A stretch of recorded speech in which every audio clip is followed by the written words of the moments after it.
Good evening, and welcome to the St. Petersburg by Night podcasting network. Tonight, we present to you our Werewolf the Apocalypse Chronicle, Hounds. Welcome to another St. Pete by Night production.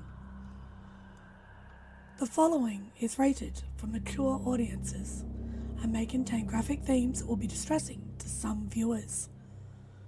As always, we recommend you ensure the safety and well-being of yourself and those around you at all times.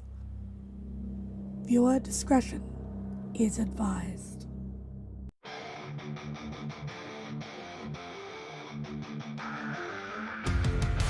the heart of night, we rise from shadows, howling at the moon, igniting our battles, cleansing Gaia of an endless fight, until our final days we will fight.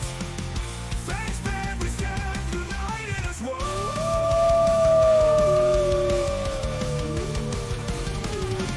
Evil spirits lurking with horror and dread. Little light leads us where the brave dare tread. Glory and honor, wisdom in our hand. Together we rise, take our final stand.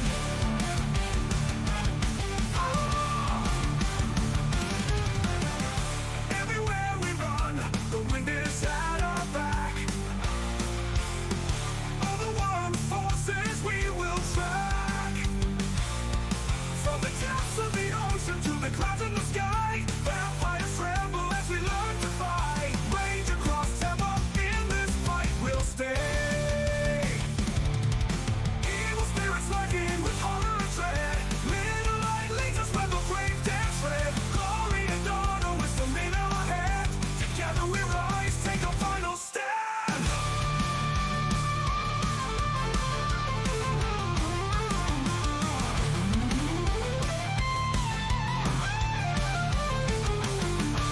Rage across Tampa, in this fight we'll stay. Everywhere with the pack, let the night be our guide. In battles of honor, we shall never hide. Fuck you, never hide.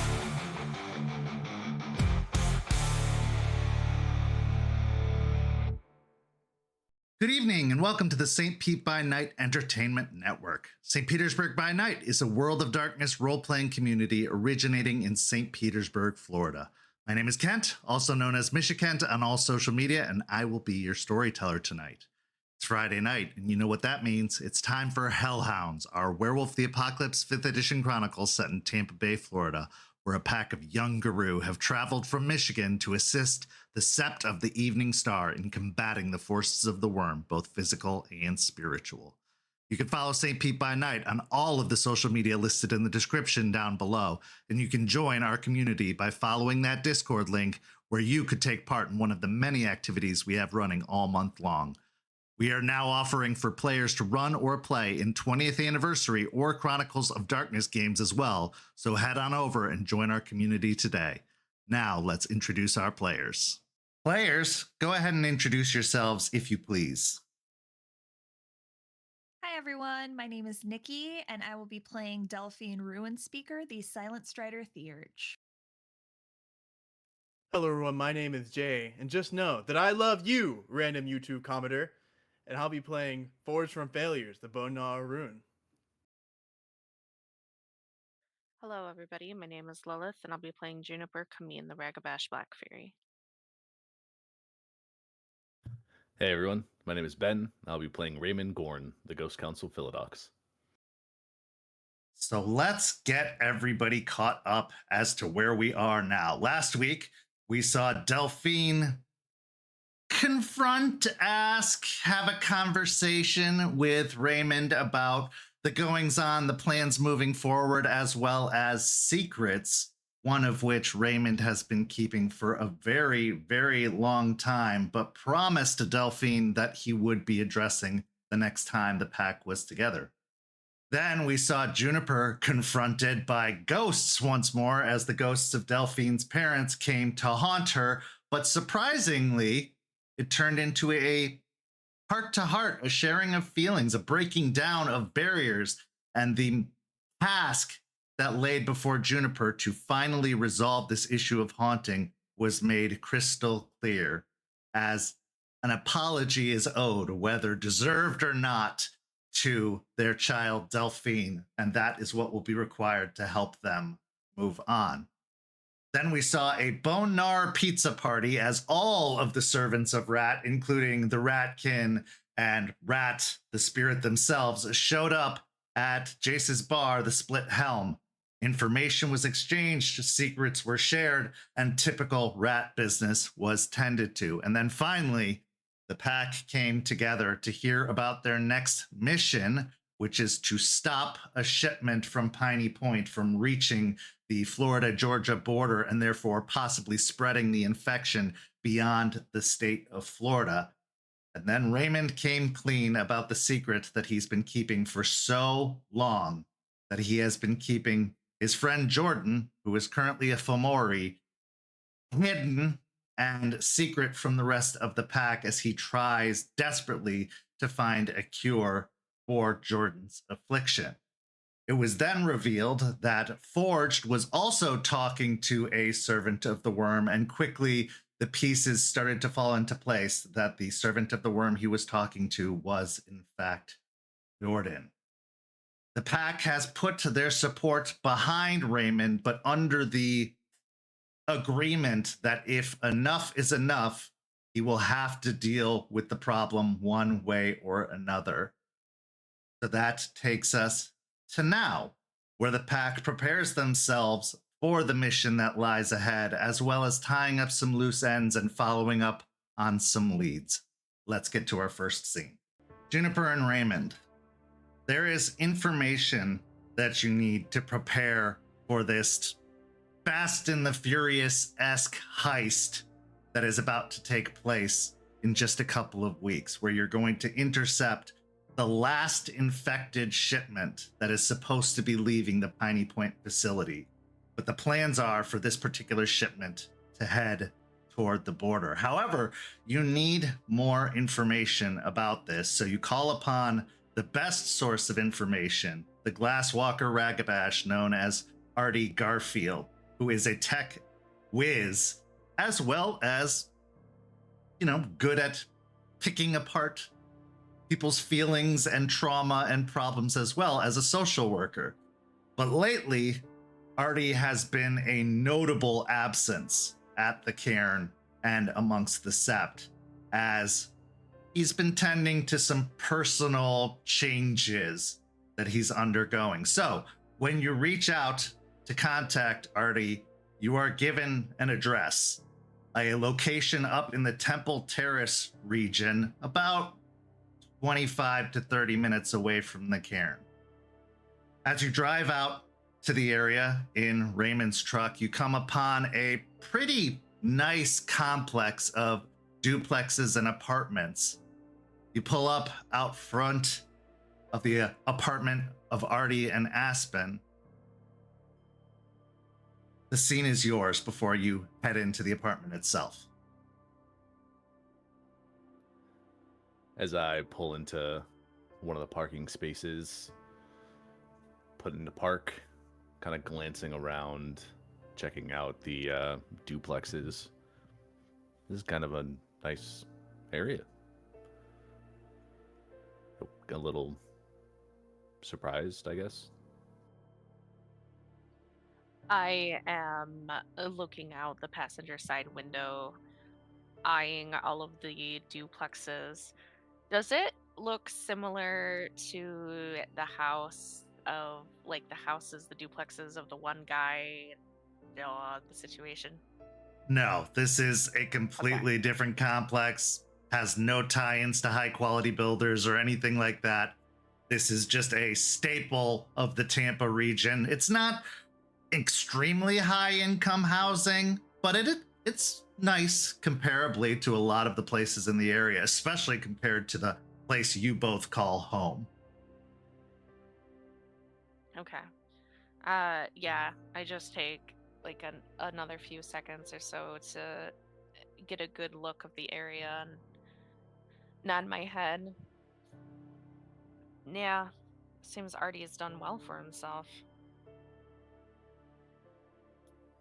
Yeah, I mean, that or Aspen's doing well for herself.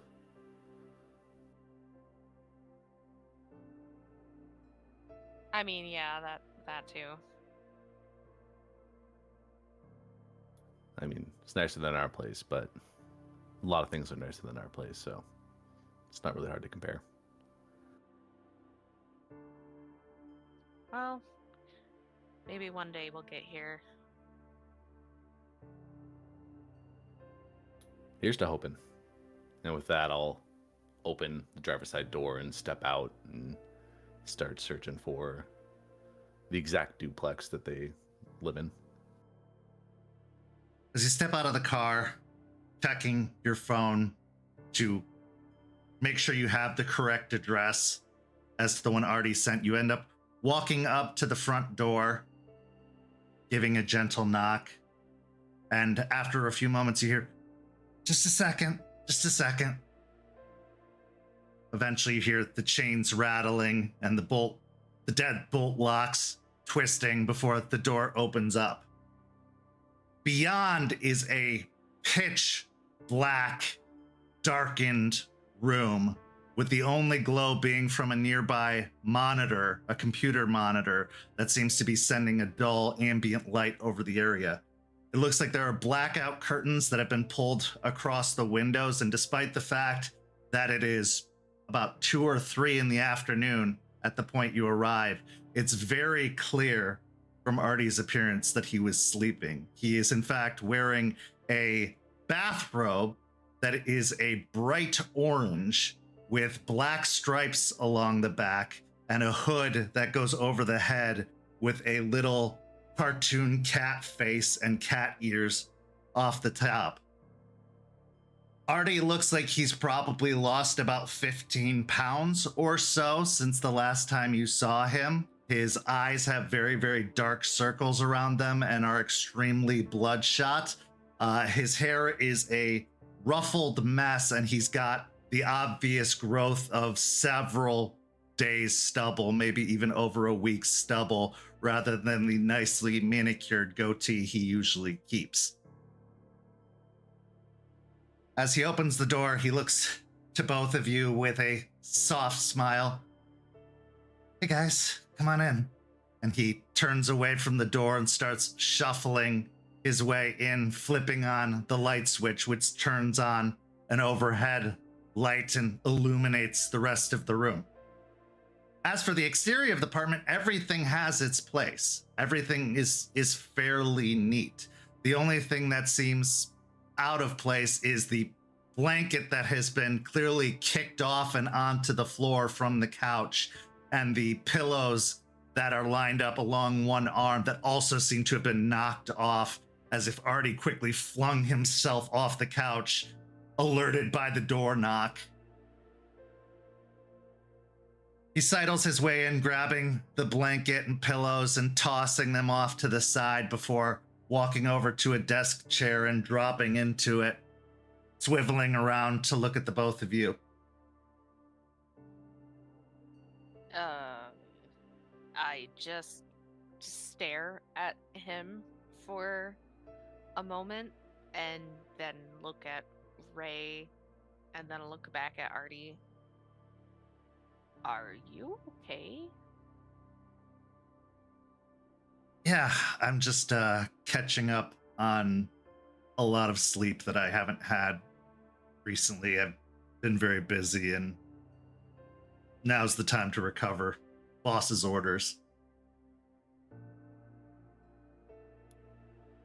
Can I insight that to see if there's some underlying thing? Absolutely. Yeah, roll me a Because- wits and insight. Can I also insight check that? Because Juniper is immediately remembering those pills. Yep. I'm also completely unaware about the situation with Artie, right? Basically, yeah, you've had no reason to know anything about what's been going on with him. You haven't seen him in quite some time. He definitely looks like shit compared to the last time you saw him. 5 with a crit. Okay, and Juniper. 5, but no crit. Yeah, there's definitely something going on underlying all of this. He is not revealing everything. He's just giving some, while honest, obviously platitudes and a bit of a cover story to what's clearly affecting him health-wise. Juniper, since you have a little bit more insight, having witnessed his extreme love for caffeine, as he has always met you at a coffee house and always had a large cup in front of him, you're guessing that this is probably caffeine withdrawal or something of the likes that he's suffering at the moment. And it's pretty extreme at that.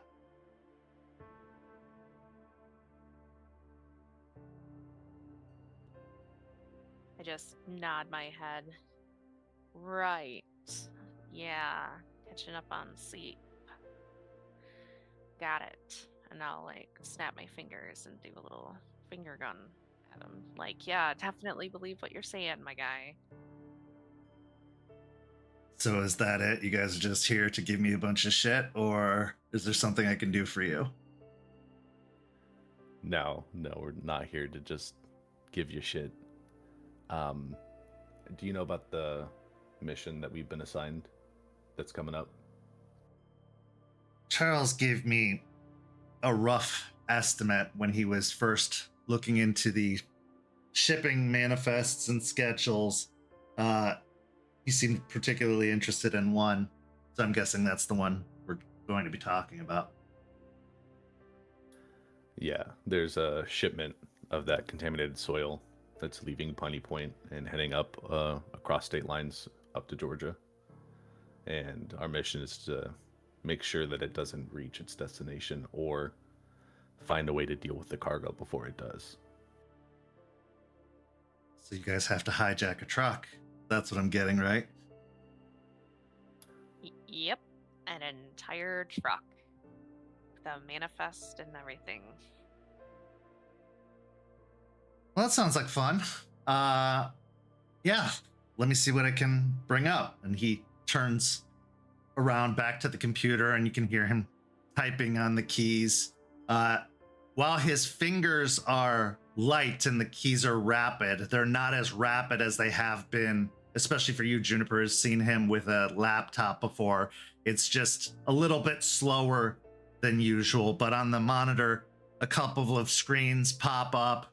He starts a specific software, which seems to be a almost like backdoor access software that he's using to get into the shipping information of Piney Point.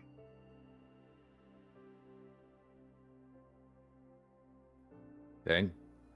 I've never really seen you work before. This is impressive. Oh, thanks, man.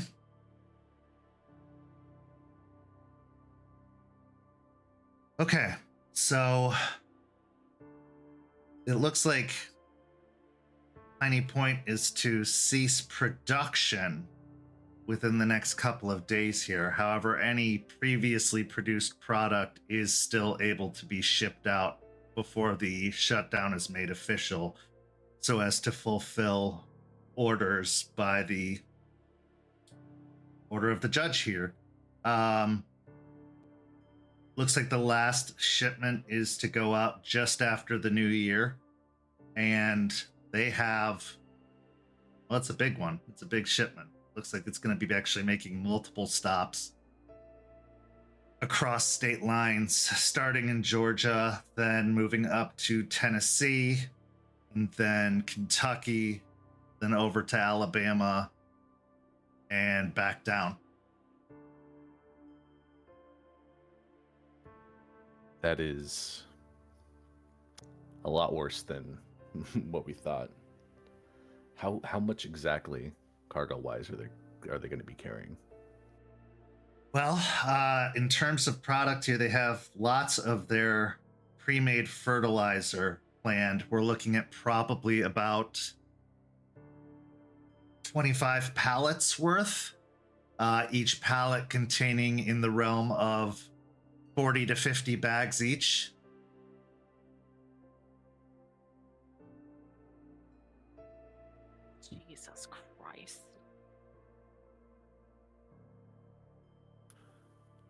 Yeah, we were thinking maybe we could try and steal the cargo, but with that much cargo, that's gonna be an undertaking.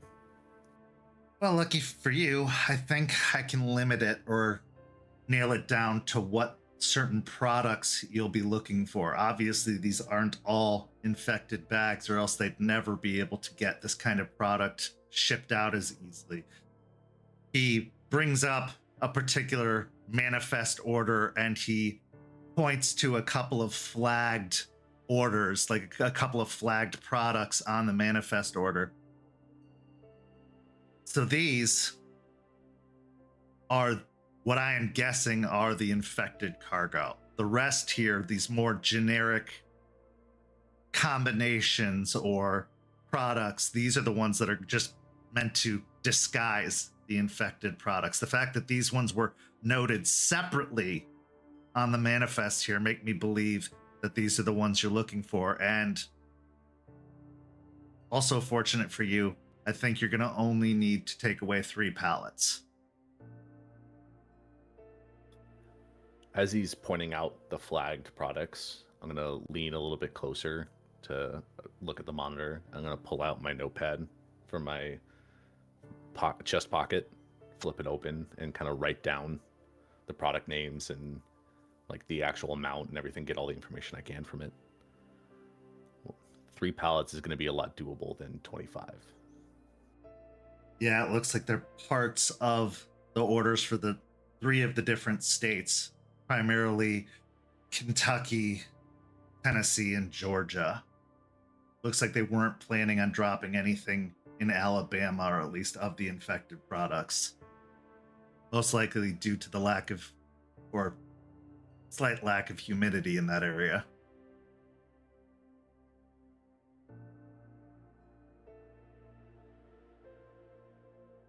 Now, this is where it gets a little bit more difficult. They usually load the trucks with their last stop as far in as possible and their first stop near the front. Since they're going to be stopping in Georgia first, one of these infected pallets should be closer to the back of the truck, but you're going to have to also move some out of the way to get to ones that are infected a little bit further in. Is there any way to tweak the manifest without them knowing, to have those pallets moved closer to the front of the doors? Artie turns around in his chair to look at you and then lowers his glasses on his nose, looking over the top of them. Yeah, I can do that. I think shifting around some of the products here so that all of this cargo is going to the first stop should be able to help your issue and make them a little bit easier to access. I can also make a note in here that they need to mark the pallets in a specific way for the driver.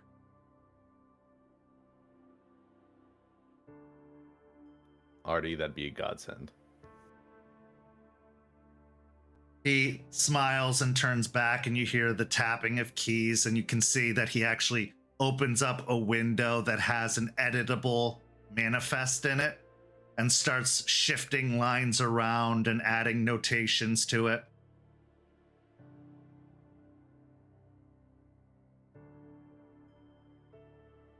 I can do the prep work, but I can't guarantee what they're going to do on the day. I'm going to make it as easy and accessible for you as possible, but he takes a big yawn, stifling it with the back of his hand. There is a possibility that things might change, so just be on your alert. Keep your senses as sharp as possible.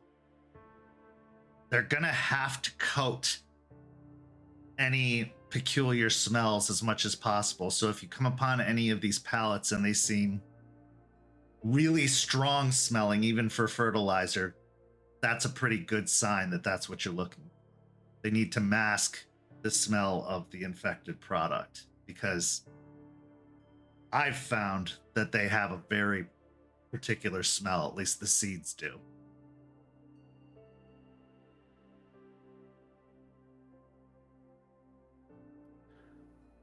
Got it. In also concerning the manifest, is it possible to also create a new manifest where these products aren't on it? So that way when deliveries happen, everything like that, they wouldn't really know that this product is gone?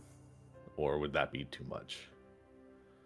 It's possible, but based off of the current state of affairs in this, for that business at the moment, I think they're going to be extra insistent that whatever infected product they have gets shipped out one way or another as soon as possible.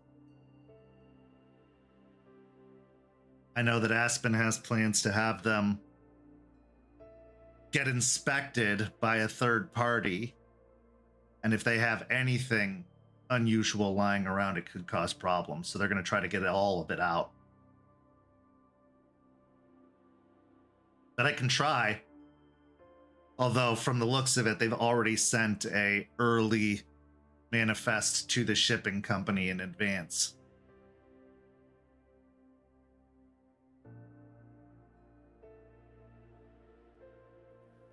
I mean, it was a bit of a long shot, but you know, what you're doing right now with the manifest is good enough.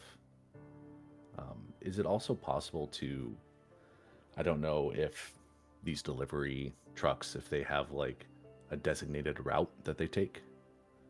I don't know if you can track that or figure that out, so that way we kind of know where they potentially might stop, so we can try to do something. Oh, absolutely. I could tell you their best bet right out the gate is that they're going to be taking 75 out of the state. That's one of the only highways that goes all the way from down here all the way up to the state border. So it doesn't look like they have any deliveries planned for the east side of the state, either Florida or Georgia. So you're looking for I-75 all the way up. That hits both or all three states, Georgia, Tennessee, and Kentucky. However, they may have to pull off and do some back road driving to get to some of the locations where they're dropping things off. But for the most part, 75 is going to be your best bet.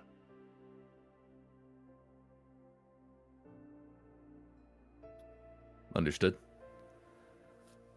I can get you a map with all of the delivery locations flagged on it so that you can get the most likely route they're going to take, unless, again, something unexpected happens, like unexpected construction or an accident. They shouldn't have to reroute. That'd be great. I would greatly appreciate that. He then brings up another window that has Google Maps on it and starts typing in the various locations, and little pins are being dropped on the map.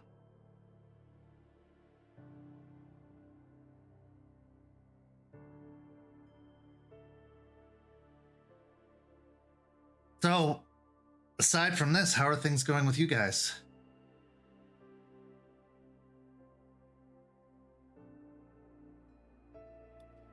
Oh.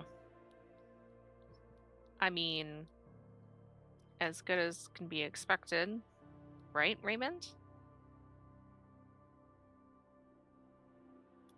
I will glance over at Juniper and look back at Artie and just kind of nod, because if I verbalize it, he might catch on, so I'm just gonna nod.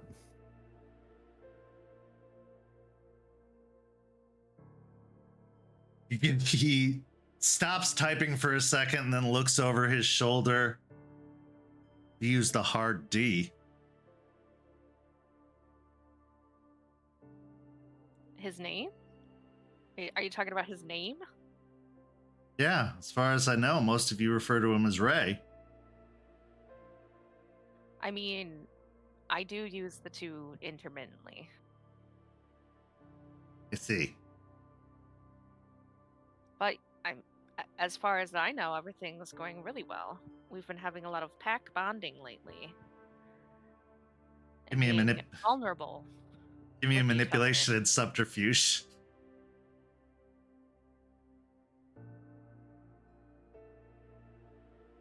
You can take one assistance die from Ray, even though he doesn't have dots and subterfuge, because he didn't say anything.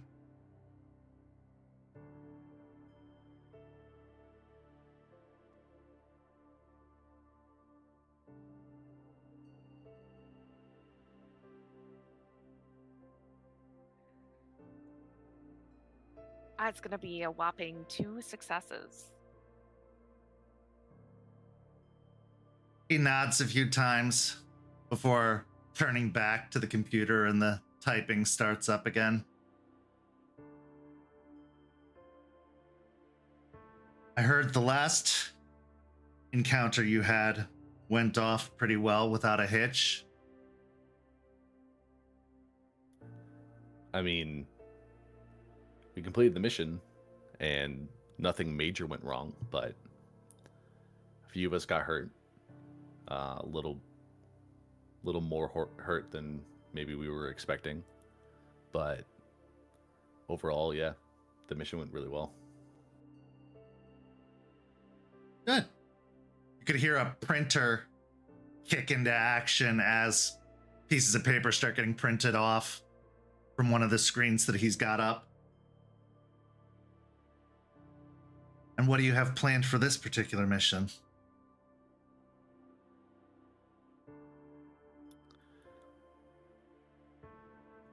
At the moment, we were throwing around some ideas. You know us, the first thing we thought of let's blow up the shipment, but probably not a good idea to be more, we had to be a little bit more subtle on this mission. So it's kind of gone to what we kind of said already, trying to steal the truck or steal parts of the shipment. And with that, we have, the box van, so we can hopefully fit most of the product in there. And if we can get out of there without being seen by the driver or caught by anyone else, then hopefully we can get a clean getaway. Why not rent a moving truck?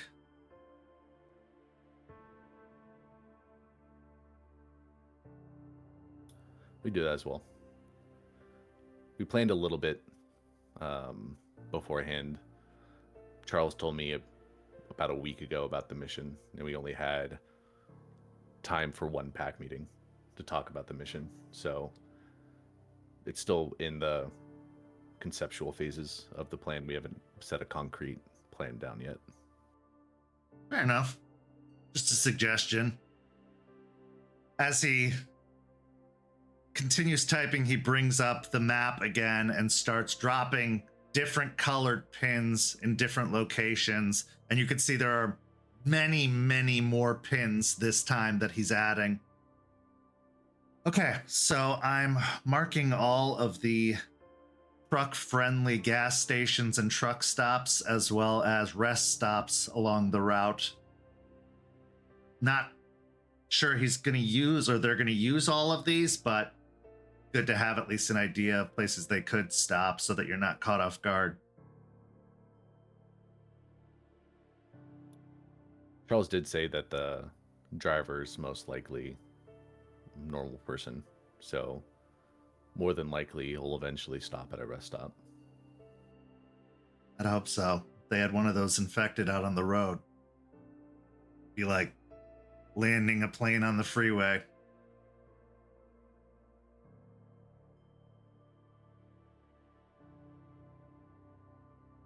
I don't even think one of those things can actually drive. I'd be surprised. You and me both.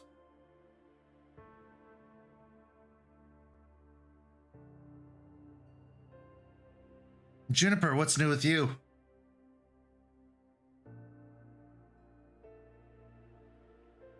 I take a deep breath in and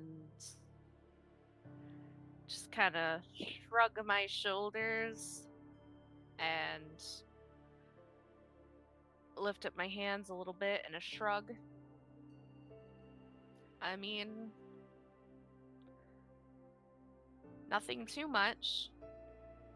You know, just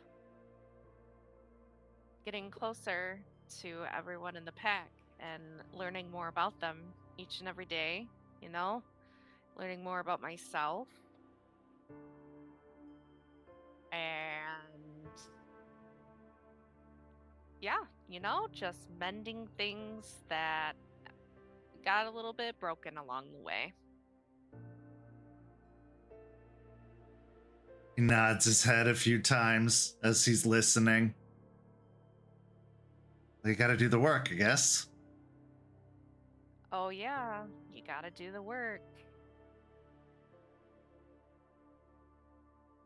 He rolls over in his chair to the printer and grabs the stack of papers before turning back to both of you and holding them out.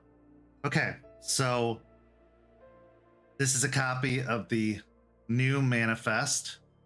Here is the map with all of the points along the route, as well as the destinations. The destinations are highlighted in red. The truck stops are highlighted in yellow.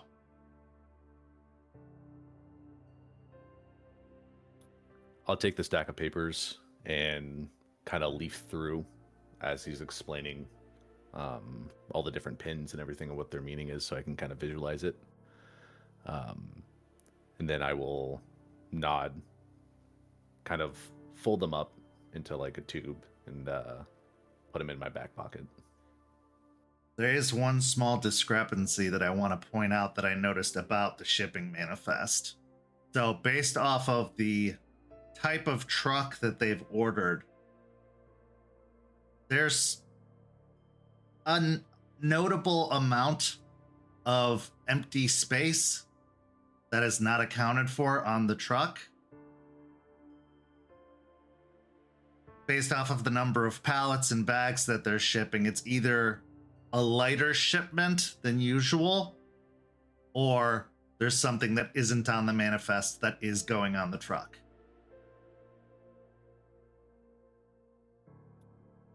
I'll frown at that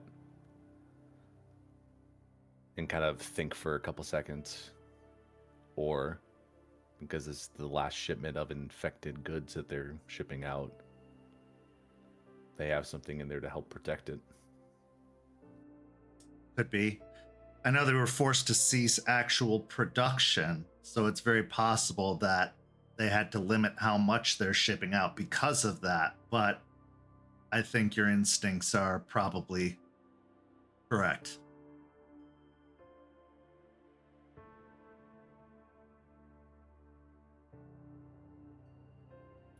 That is the case. That makes this a little bit more difficult. Why is everything always difficult?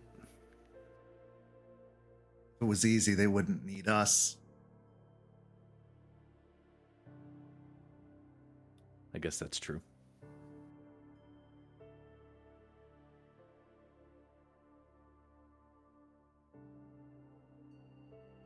Okay, so you got the map, you got the manifest. Turns and types again, and another screen pops up, and you can actually see that he's getting the specifications for the type of truck, including how big the cab is, what kind of trailers can attach to it, the specifications about the engine. He prints all that out and turns and passes it to you as well.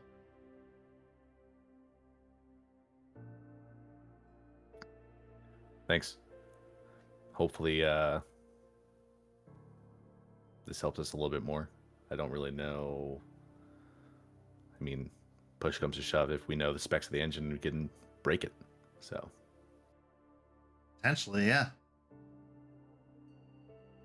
So I will say, at least some of the deliveries have to make it. Anything that looks like there's been any tomfoolery of any kind could affect our ability to keep them out of operation. They find out something's going on, they will do everything they can in their power to get up and running again, or potentially send out a second shipment off the books compensate.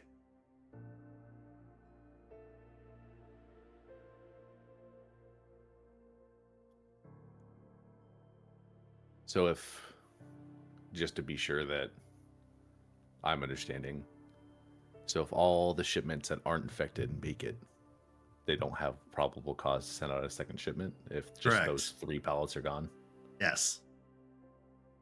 Take the pallets, make sure the rest go on to their locations, and if they find out that the deliveries were successful, then they have no reason to further investigate. Keep in mind that the court system is keeping a really close eye on all of this, which is why we need things to go as smoothly as possible. Now, I'm planning on, once you're successful, and let me know that you're successful, I'll doctor the expected manifests at those locations so that what they receive matches what they should, minus the infected pallets. Gotcha. Okay. That'll work really well because I was already trying to figure out how to completely switch out 3 pallets worth of soil, and it was a whole thing in my head.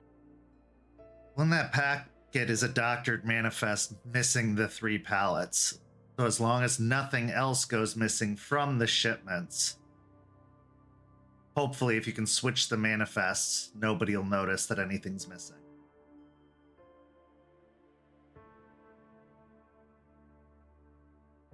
Do shipments like this usually have a physical manifest in the cab of the truck, or is it all digital at this point? Well, a lot of shipping companies have moved to digital. Some still have hard copies that they have signed off on, paperwork that they can file, so that they don't rely solely on digital manifests. Now, of course, Piney Point has also adopted a more archaic style of shipping, probably due to the sensitive nature of what they're shipping.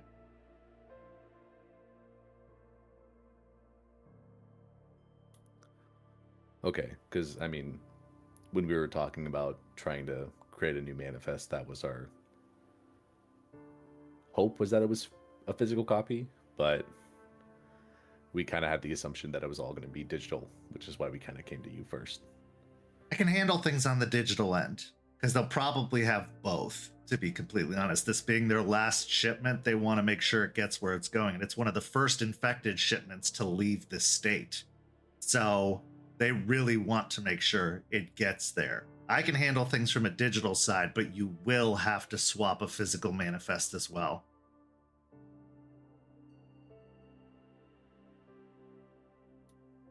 Sounds easy enough.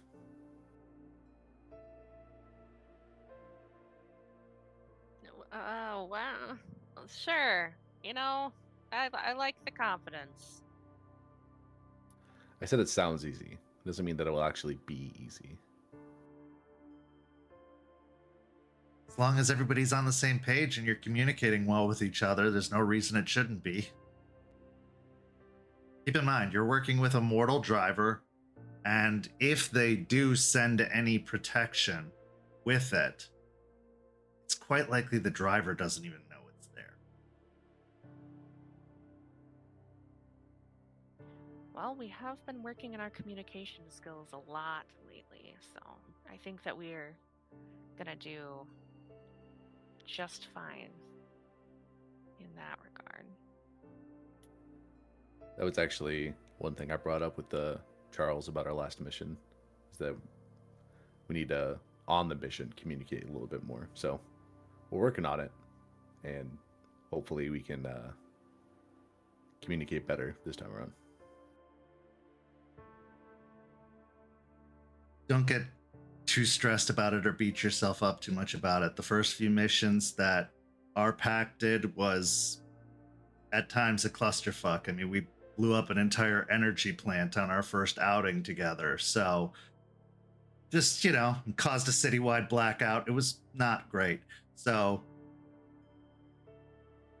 you learn as you go, but as long as you have a mutual trust and understanding with one another, all the rest will come in time.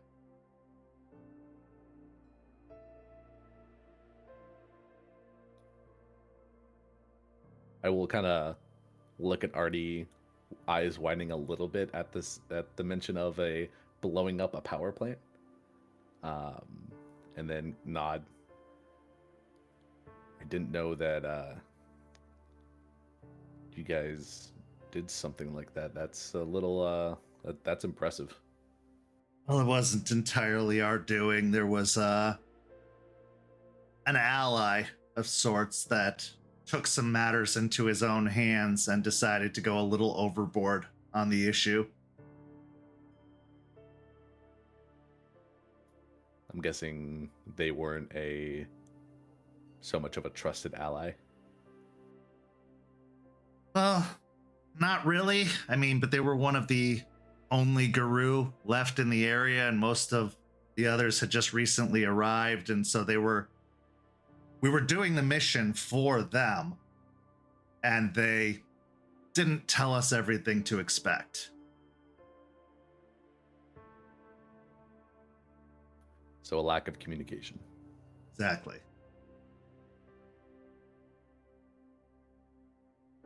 Everybody should be aware about what everyone else is doing. It's when you start keeping secrets and trying to do things on the sly or on the side during a mission that things start to go bad. If everybody knows what's expected, they have no reason for things to go off the rails, and they can be prepared for anything that might go wrong. I agree, Artie. I think it's very important to let, the others in your pack know what's going on and what little secrets you have so that they don't compound and get way worse than they ever needed to be. I will just shoot Juniper a look. I'll just smile innocently, just agreeing with Artie,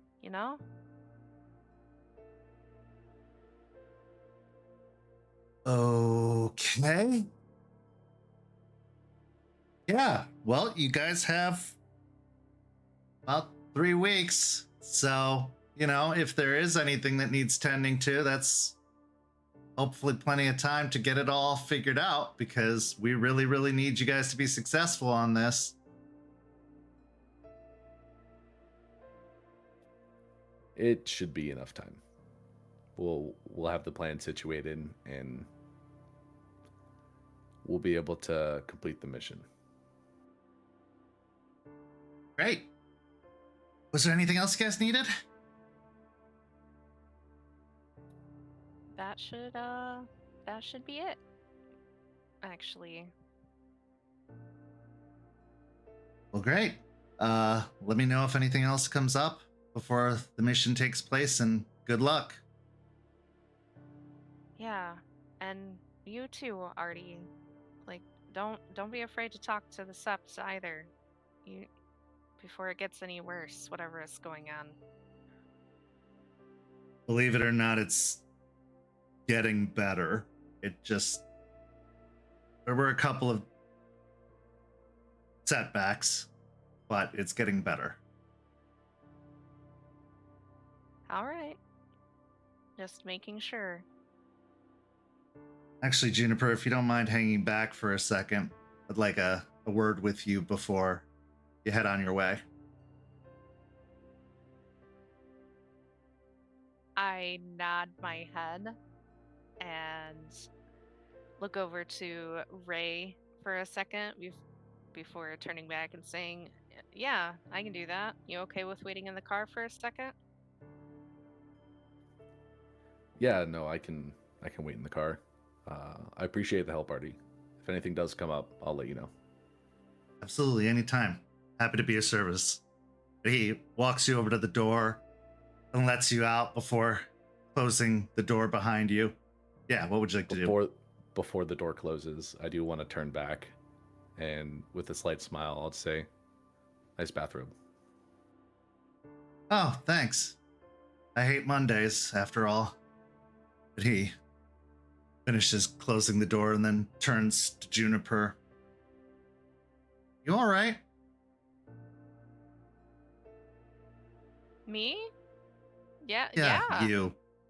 That was one of the worst showings of a lie I've ever seen. Oh, well, you know, sometimes you just get some really interesting news from a couple of pack members, and you just never quite see them again in the same light, and you just gotta process through that.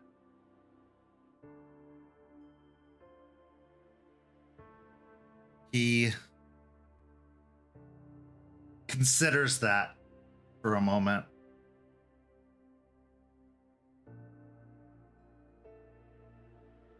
It's up to you whether or not you can see them in the same light after this. Everybody makes mistakes and nobody's perfect. So if there's something they've done or something they've said that has you questioning, give them the opportunity to earn back whatever trust you think is lost. Because if you close yourself off to them completely because of it, it's never going to work.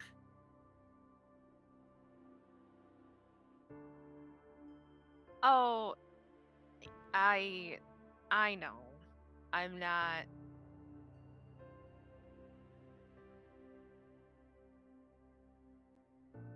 A while ago, it would have been bridge burned forever, but I understand why there was an honesty about it to begin with. I'm just still upset about being lied to. As you should be. And that's completely valid. It really, really is. And I know how hard it is for you to trust to begin with. You've been thrust into a situation with a bunch of people you probably wouldn't have thought twice about in real life before all this. And I know there's a lot of anger in there still about before and now and everything in between. Don't forget, there are people here you can trust. People here that care about you and want to see you succeed, want to see you heal, want to see you happy.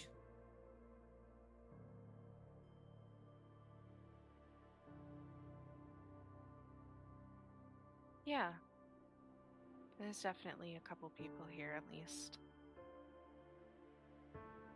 It's in our nature to question everything and to be the devil's advocate or see both sides of the fence. But we're more than just our moon sign. Allow yourself to be appreciated and respected and maybe even loved. Because yes, it will never replace what you've lost or what any of us have lost, but maybe, just maybe, it'll create something new.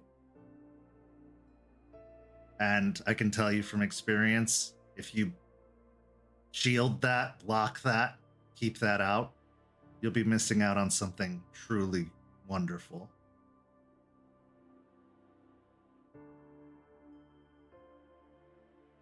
I'm trying not to.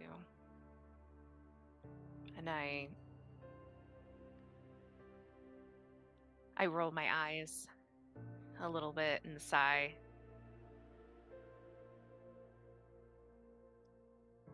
I have to fix some things before I can open myself up like that.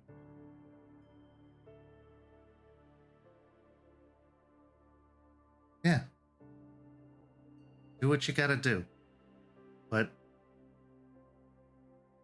remember that the people around you that are the guru around you that are making mistakes, they're not the ones who did anything to you. They're having their own struggles and troubles. what they're doing isn't meant to hurt you. It's because they're broken in their own way. So it's not a personal betrayal, it's a building of trust. If that makes sense. It does. And don't tell anybody that I said this, but I'm not so perfect myself. Shocker. But no, I promise I won't tell anyone. And if you ever need to talk, I know I'm looking like ass warmed over right now, but I'm still here for you. I always have been. I always will be. We got that bond that's you can replicate. So come talk to me when you're feeling angry or frustrated or overwhelmed. Because believe me, I've been there. I get it. And I'm willing to hear you out. Even if you don't need advice or anything else. This is a safe place, and I know that sounds so fucking cliche, but you always have privacy with me.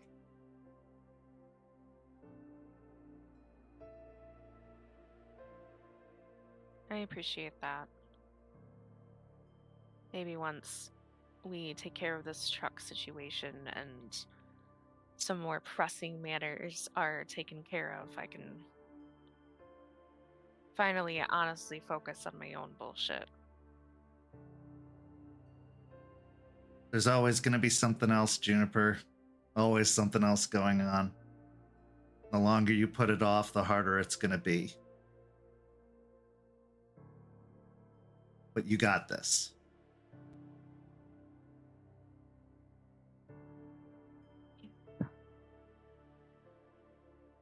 So do you, Artie. I'm trying. Every day is a new opportunity, but it's also a new opportunity for temptation. But I'm trying, and I will. I'll get through it. Thank you for being worried. Yeah. Temptation. What? All because of some caffeine pills? Well, it's worse than that, unfortunately.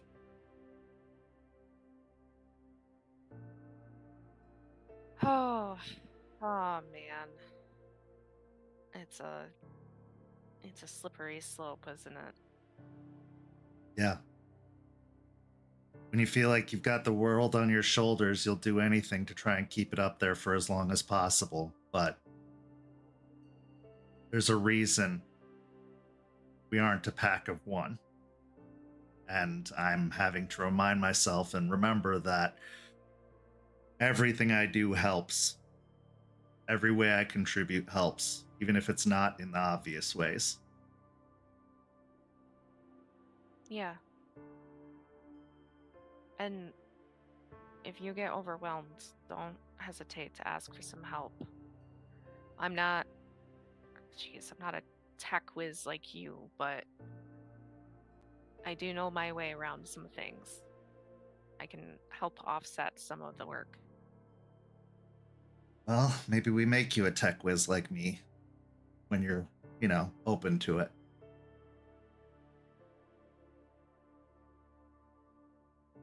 Yeah. We'll both figure it out. We will. I'll run along. I'm pretty sure Ray thinks that we're talking shit or spilling secrets to make him all the more suspicious. I'm not sure that he's the one that thinks everybody else is sus in the pack, but yeah, you're right. I should get going. He goes back over to the door again and opens it. And as you pass by, he reaches out to give you a pat on the shoulder. I'm really glad you're here.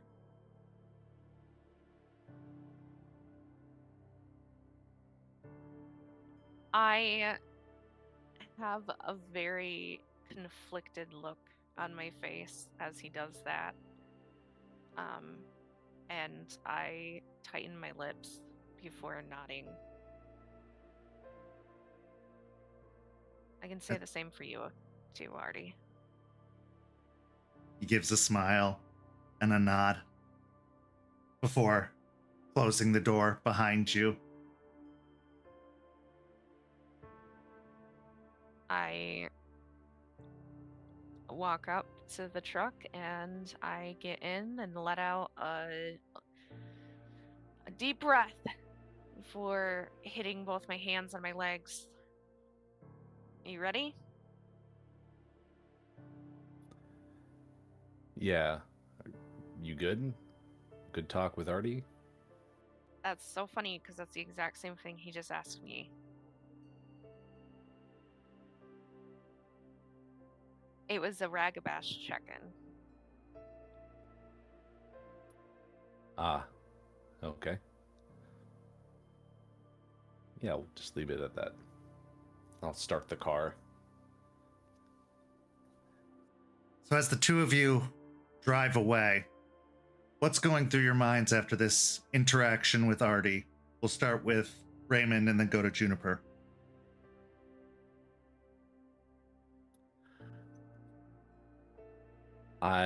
I'm happy that it was easy.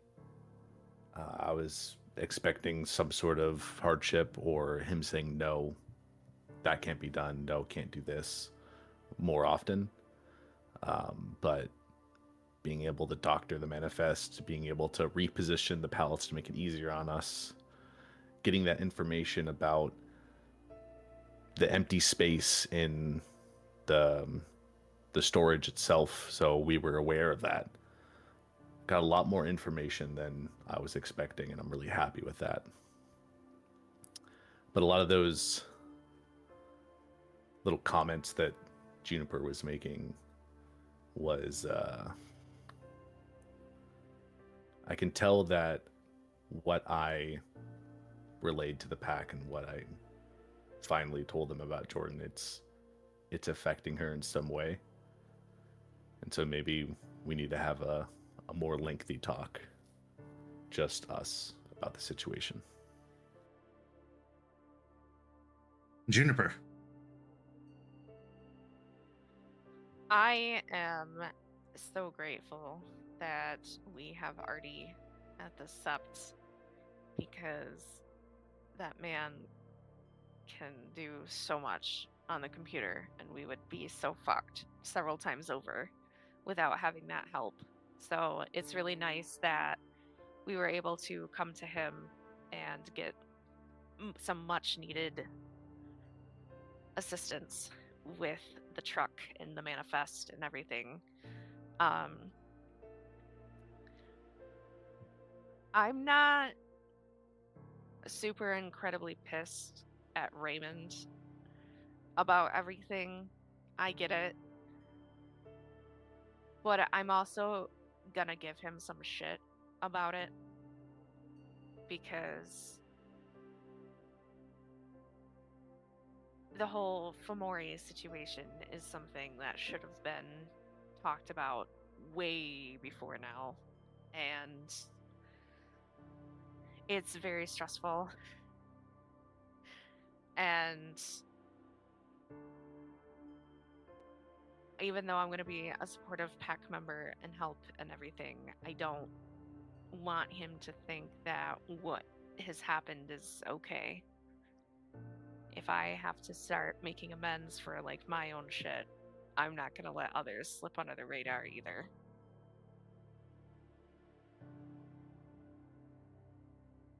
And with that, we transition to our next scene. In our next scene, we find ourselves in the parking lot of a series of storage units belonging to Alliance Storage. Now, Forged, you were given a key to one of these storage units by the Ratkin at your pizza party, and we're told there might be something very interesting inside waiting for you, something that might give you some important intelligence. Now, they didn't go into detail about what that was, but they said, be ready when you do go to look. Make sure you're in the right mindset. Rain beats down on the aluminum roofing, and the occasional crack of thunder and illumination of lightning on the horizon can be seen. The two of you are in the delivery van that has been your primary source of transportation for some time. You brought the van specifically because you weren't sure if this was something you'd need to take with you. You weren't given any details or information about what could be waiting for you inside, so you wanted to be prepared. You also brought help by way of Delphine, who has been growing closer and closer to you as time progresses, especially since you went with her to the first NA meeting that she attended. So as the two of you are sitting in the van outside of the particular unit listed on the tag, the scene is yours. Delphine is kind of grimacing up at the rain and sighs at Forged a little bit. Why are we gonna move stuff if it's raining outside? We're gonna get soaked. Forge right now, not wearing a lot, like, to be honest, pretty revealing with his outfit. He just, right now he has like some rock song playing, he's headbanging to it. He'll turn it down when you say something and look over. I didn't know you were scared of a little rain, Delphine. Come on, isn't this like all spirit stuff? I mean, it's the tears of Gaia falling down on us. I mean, it's no problem, right? She just shakes her head. I don't like having to wear a big chunky sweater that's that feels 5 pounds heavier from getting waterlogged. But so you said that some rat dudes told you to come here? Yeah, they're the little Ratkin homies that I met while wandering around Ybor, and then figured, kind of interact with them again. They seem like a good source of information, so I figured I'd make a little rat reunion going on. Had a little pizza party we hosted. Went pretty well, actually. Guy, kind of running the rat pack. At least what I call him. I don't think they go by that name. I don't think they accepted it yet, but we'll get there. He gave me a key to the storage unit, said there's something interesting there. Apparently having to be some sort of right mindset. I don't know. Apparently it was waterlogged. So I'm thinking, like, maybe some sort of car, like, something I lost in a lake that we could probably salvage for good money. I mean, hey, like, extra $500 for us? That'd be pretty nice. And you just trust some rat dudes that you've known for, what, a month? I mean, they're living with, they're living with dreams, and, they're pretty chill. They're descendants of Rat, my patron, so it'd be kind of weird if I said fuck you to my patron spirit's kids.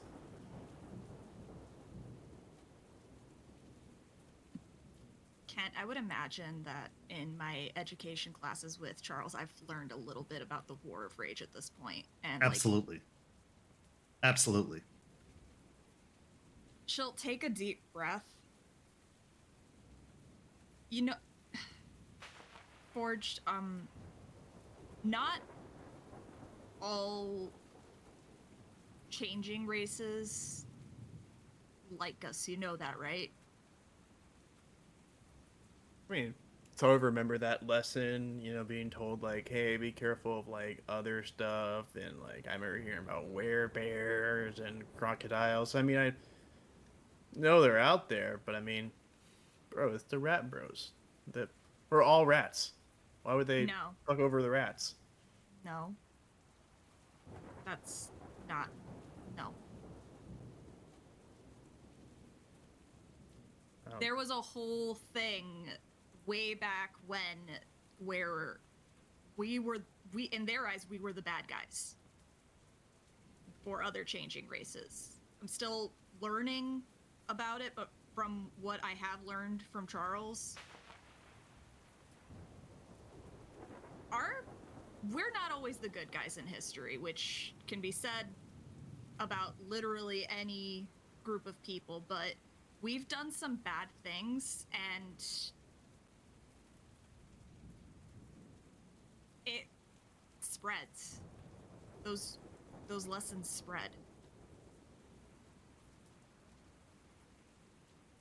So you're thinking the Rat Pack who got drawn here, I guess, by like the cool stuff, whatever the hell, making everything come here, who also decided to live with dreams, who also helped me with this and gave me some information. You think that they're gonna betray us, or like? No, but I also don't think that. She takes a deep breath and lets her head fall back on the headrest of her seat for a moment, kind of struggling to put this tactfully. Forged, you trust too easily sometimes. You're quick to tell people things without really knowing who they are. The stuff you told me about Vanessa, that was bad. And then we found out the stuff about Jordan.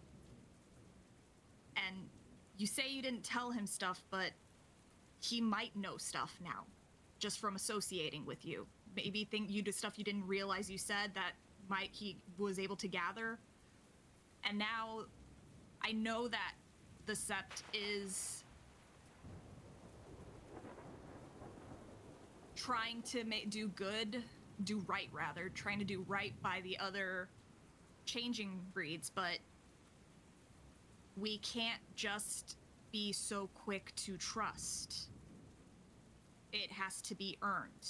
So I'm not saying don't trust them. I'm not saying don't trust them. I'm saying they have to earn your trust and vice versa. You gotta start being more careful, Forged.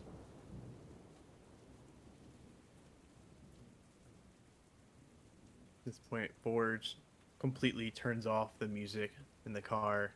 It's the sound of rain hitting the outside of the car. He sits there quietly, contemplating what you said. He'll just let out a deep sigh. He grips both hands on the steering wheel. Look, dude, I know I made some fuck-ups. And, I mean, it's probably not half wrong with that shit. I mean, they probably got their own motives. I mean, I don't think they make that super hidden.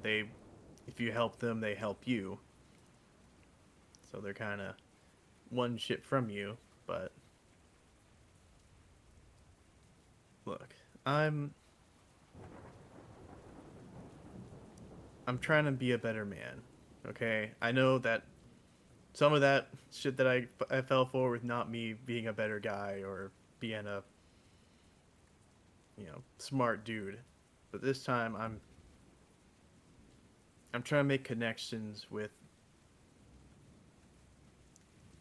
other people that can get me, They're also rats. They're also dudes who had to live on the streets and see the rough and tumble of it. I didn't have it as rough as they did, obviously, but I mean, they know to stick together. They know the values of rat. And I mean, like, I ain't all those werewolves that screwed them over, and they ain't all the changers from back then.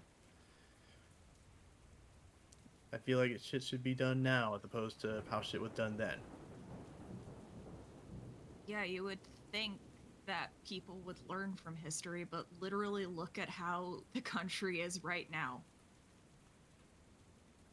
Not enough people learn from the mistakes of the past. you're doing right by, I'm not saying you're doing wrong. You're doing right, in my opinion. Like, from what I learned from Charles, what we did on paper, real bad. Really bad. But there are Geru who aren't doing what we do. There are Geru out in the nation that would probably see what we're doing here and think that it's a huge fucking mistake. Because that stuff carries over. And there's probably people in the changing breeds and in the gator changing breeds and the bears and the bats that think that way too. Hate is taught.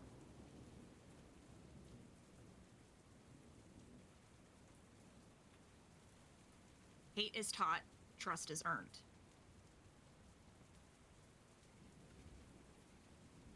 So I guess this can be a good start then.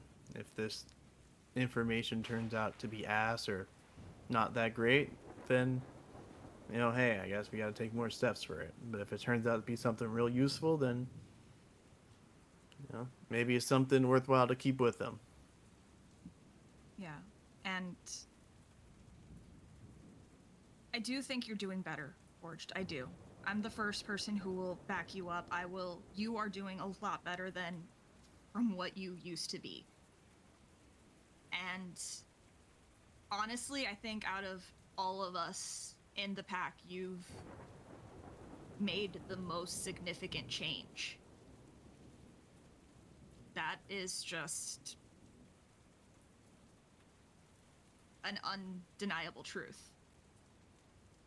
But you still have a lot. You still have a lot to learn. We all still have a lot to learn, and I know Arun don't generally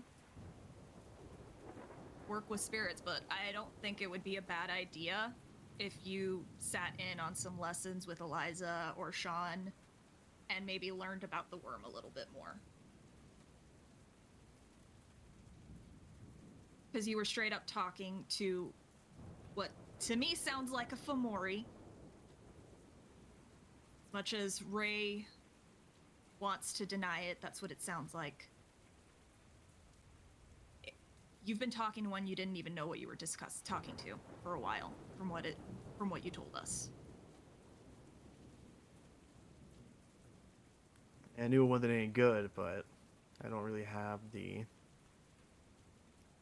you know, same training as you guys do for identifying shit. I mean, it's usually pretty easy to tell what they are, but I mean, dude gave me some. Dude was there in a bad part of my life, man. I mean, kind of was pushing that part of me that wasn't super great. So it was not the greatest time, but I mean, I didn't know Spud was a leech for the longest time. Charles had to be the one to break it to me. But we have the resources at the Cairn and at the Sept. We have elders we can speak to. Eliza has more knowledge than most Geru. Probably than all of the Geru in the Sept combined. She has more knowledge in like one finger than they do. You can talk to her. You can learn these things. So that way, next time, you've got the leg up on them.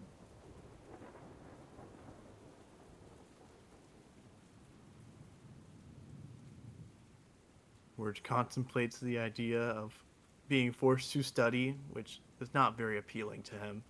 He thinks about. He just pictures a picture in his own head of just Eliza sitting there spouting off some spiritual mumbo jumbo as Forge struggles to understand any of it, as he shakes his head for a moment, but then just I'll think about it. All right, I'll talk to her. I had a talk with her not too long ago, and I can see what I can do. Maybe sit in with Shawn. Looks like he needs some. He'd probably do good with having a new, student underneath him, I guess. I'm I'm not gonna force you to do anything. I'm just throwing the suggestion out there. Just figured you'd like to have an opportunity to show up.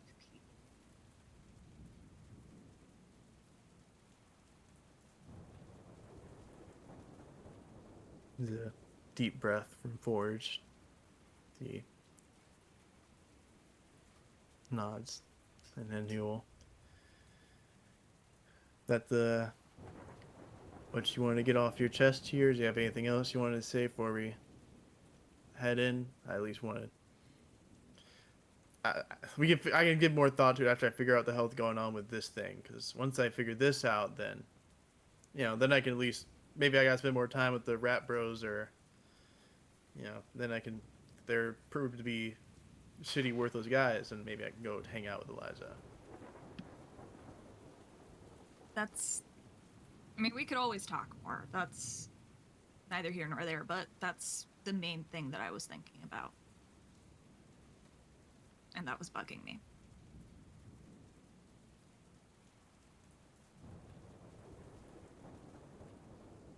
Forge,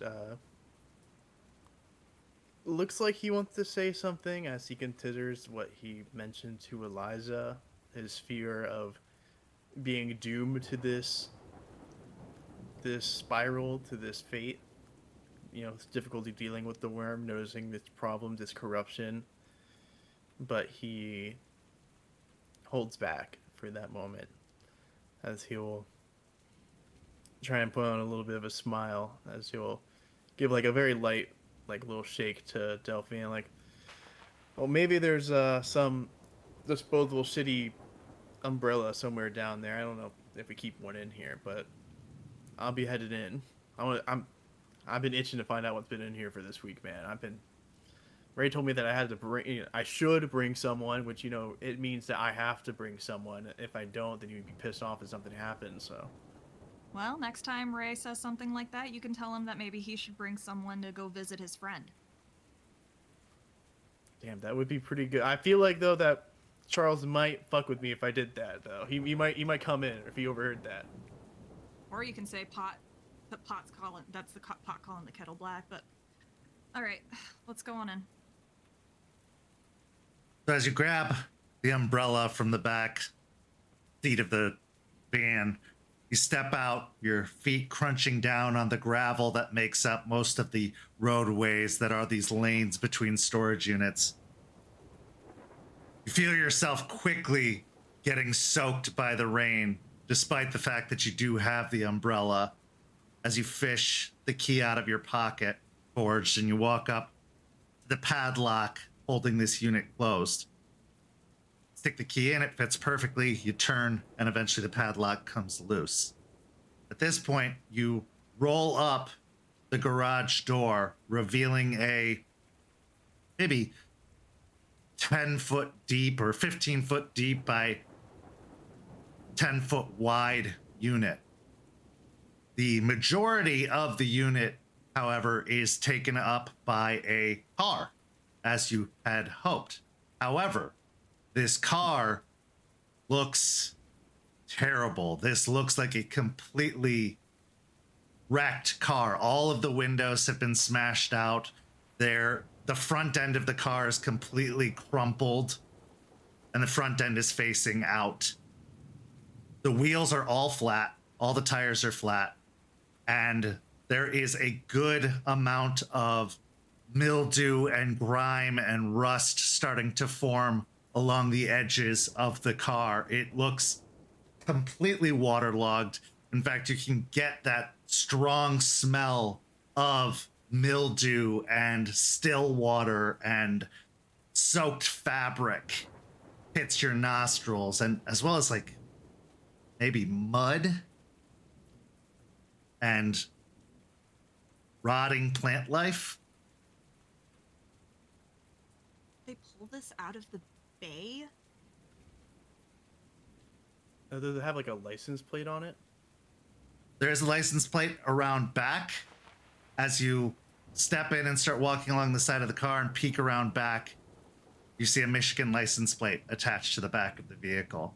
You also see that there is a sticker placed on it saying that this came from a police impound for evidence. That's not good. It's from Michigan and from some police impound for evidence. Look, if I sold this, I probably only get I'd be lucky if I even got 100 or even more. I guess it's probably something else then. Why is a car from Michigan all the way down here in Florida?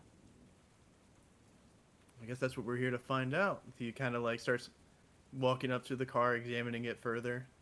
Give me a wits and investigation. I will assist him. I can do that. Do I get my favor for Rat Yes. finding something lost or overlooked? Yeah. It said wits investigation. Okay. What's my rage at? I'd say you're at a rage 2 at this point, having seen that this is a Michigan car. You can't help but start to scramble in your mind over what the possibilities are. I'm gonna spend a willpower real quick. That was a terrible roll. Oh my god. 1 success at least. Okay, so as you are looking over the vehicle, your mind is pretty much focused on the fact that this car has no value, to be completely honest. To even sell it for parts would probably be difficult to do, as the car is completely totaled. You can't even salvage the glass from the windows. The mirrors on the side have been broken. It is a complete waste. However, as you look inside of the vehicle, you notice that there is a place for a car seat in the back that is strapped and attached to the seat, although it is covered in mud and detritus, and you probably would have had a hard time making it out to begin with. The seats are stained, some of the interior is ripped, but the car seat harness stands out to you as you look at it. I will see this car seat harness and kind of pause, seeing Forge's eyes go wide, as he will slowly reach in and try and wipe off some of the mud and grime to see if this looks familiar to him at all. A notable exception is that the car seat itself has been removed. This is the kind of docking station that you put the car seat into, but the car seat is gone. You can't really tell, can't recognize it per se as anything specific other than a car seat harness. There's no other details about it that stand out or denoted as anything. However, looking over, you see that there is a post-it note stuck to the dashboard of the vehicle that says, "Check the trunk."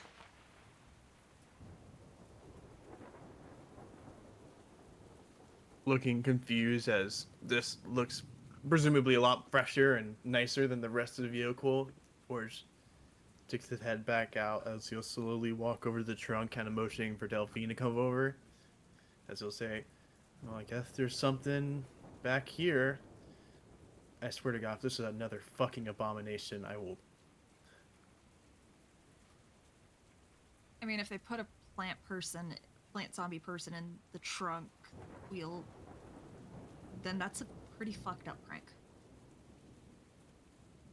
If you want, you can roll a wits and awareness at the back of the car to see if you hear any movement or anything inside, or if you can pick up any particular smells. Yeah, I'll do that. don't mind.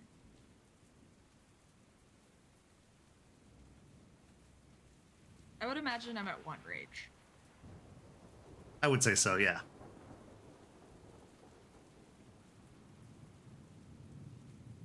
That's a whopping 0 from me. I'm only a little bit better. I got 2. So as you're primarily focused on just getting into the trunk, Forged. You don't really pick up on any other details. Delphine, opening up your senses as best as you can to the vehicle, you smell that very mildewy smell of wet interior, wet fabric. It smells like pond scum, basically. You don't hear any movement. The car's not shaking. There's nothing that would give you the belief that anything is inside the trunk. It is a luxury sedan, or at least was at one point. So it's got a pretty decent sized trunk. Definitely enough to hold a person, possibly, but yeah, nothing is giving you any illusion that there's anything moving or alive inside. I'm gonna go over to the driver's side to find the little latch to pop the trunk, but while I open the door too, I am going to try to like get a picture of the VIN for the car, and also like if I can the license plate, and I will just text it to Artie, just being like, hey, just texting him, just being like, hey, I know you're resting and everything, no rush, but if you can check these out when you can, would really appreciate that. Hope you're doing okay today, bud. Get a thumbs up in response. And I'll pull the lever to pop the trunk. As the trunk comes ajar, popping open, that really damp, fabric-y smell just overwhelms your senses. This trunk was obviously filled with water at one point, and all of the interior lining has gotten soaked beyond repair, beyond any kind of ability to dry out. And you can see mud stains on the interior. But Forged, you can't recognize any of that or pay attention to any of that. Because as you look in the trunk, you see a suitcase and a baby bag. And those, unlike the harness in the back seat, are recognizable.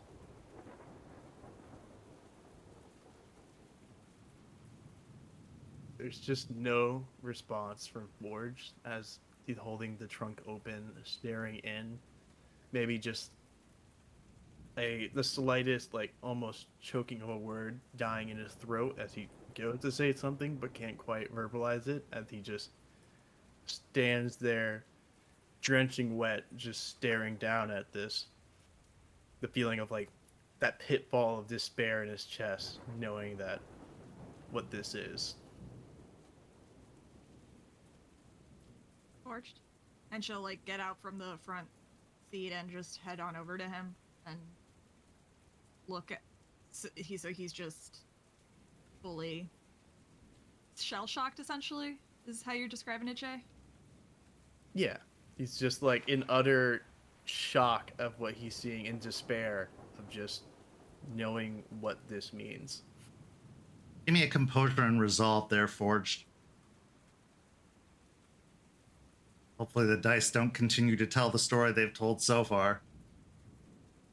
I don't have high hopes. Well, viewers, I don't know if you're gonna guess this one, but out of the nice, juicy 0 successes. Do you have willpower? Do you have willpower? Girl, the dice are telling a story. I'm letting them roll. Okay. Okay.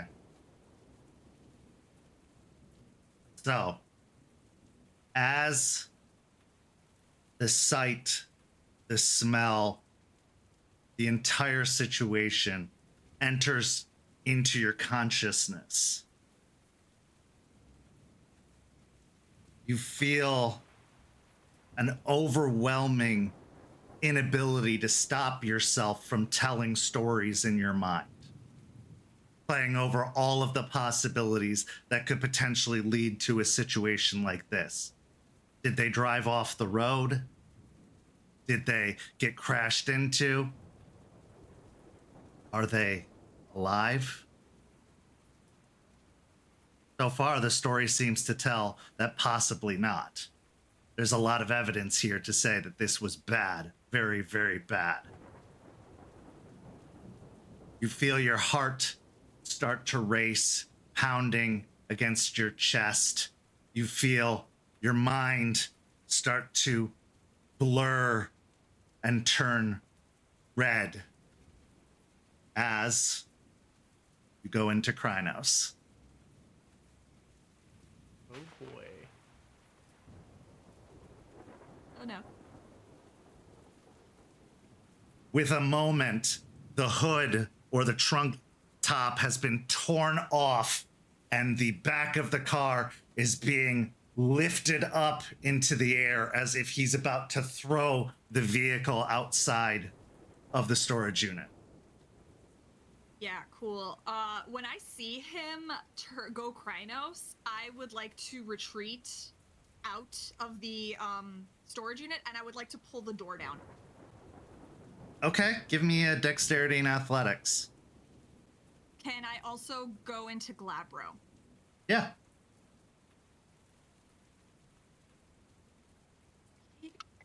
I passed my rage. Getting my new Delphine reactive for Glabro. All right, Dex and Athletics. Yep.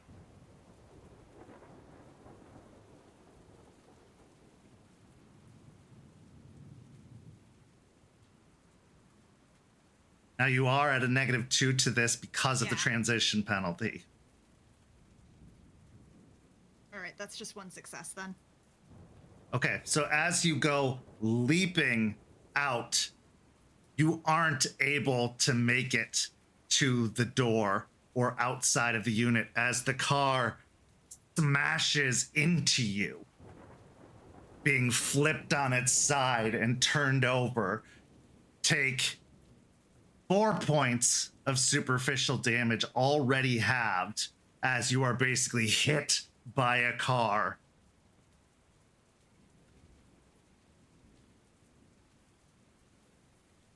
You now find yourself pinned up against the wall. This chunk of metal just pressed up against you. Nothing has cut into you, stabbed you, done anything like that. It's pure blunt force trauma at this moment, as the vehicle has been flipped on its side, pinning you up against the wall. You hear the puffing and angry panting, as well as the heavy movements of Forged, for all intents and purposes, going to leave the unit. All right, so since it doesn't sound like he is actively moving towards me, I'm going to, while pushing the car off of me as best I can in Glabro form, I'm going to contact Charles. I'm just texting him, just being like, situation at this address, rule 1 might be in trouble.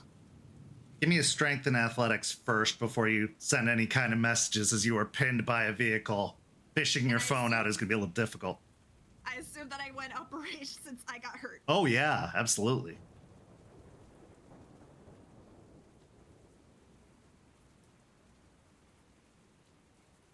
That's better. That is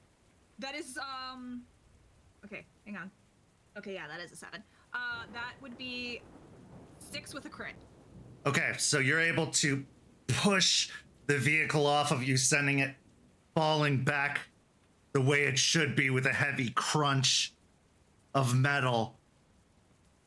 Assessing the situation as you scramble for the phone in your pocket, you see that Forged has moved out into the driveway and is now smashing in another one of the storage unit doors, raking it with claws into the metal, tearing the metal off of its track and discarding it off to the side. You send the message off, but you do not get an immediate response. I figured. This is mainly just being like, hey, just a heads up. I would like, seeing Forged, attacking the... I would like to just check to see if there is anyone else around, if there are any cameras. Sure, give me a wits and awareness.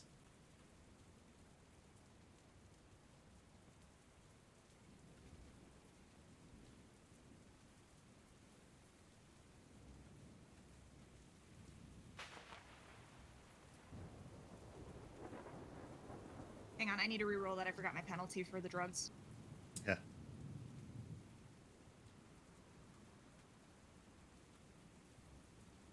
Two successes. Okay. Sweeping your gaze over the entire lot, you don't see the presence of anyone else moving around, probably because of the rain. Nobody's busy working in their units at the moment. I would say you're not able to spot any cameras at a glance like this. Okay. Then I can't take Forged on in a fight. I know this from personal experience, even when we were in lupus form.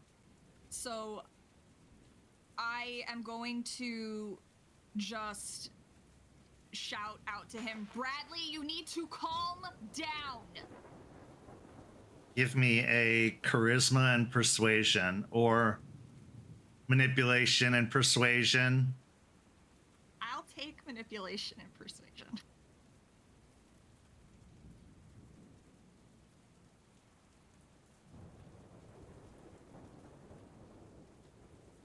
One success.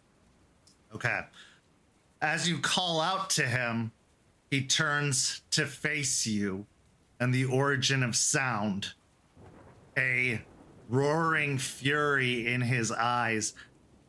Forged, you can attempt to make a composure and resolve check here, but you will have to score fairly high to try and gain any control. She is not assisting you at all with this. I assume I'm at rage 5 for Oh, yeah. purposes of... Okay. All dice rage. Let's do this. 2 successes, at least. Okay. So as Forge turns to face you, he lets out a growl and snarl. Now, because of those 2 successes, you do not exit out of frenzy, but you will not attack her, as would be your first impulse. Instead, Forged grabs the awning of the park, or of the storage unit, and pulls himself up onto the roof and goes sprinting off across the roofs of the storage unit. Damn it, why couldn't he just stay here? I'm going to climb up on top, and I'm going to chase after him, because the best thing I can do is keep tabs on him and try to lure him. So once I get up there, I am going to shout at him again as I'm going after him, like, Bradley, right here, over here, right now. All right, give me a manipulation, and I'll give you 2 choices: leadership or intimidation.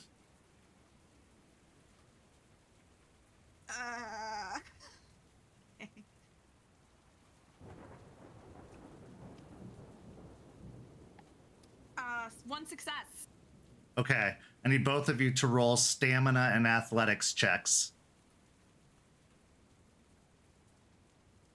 All right.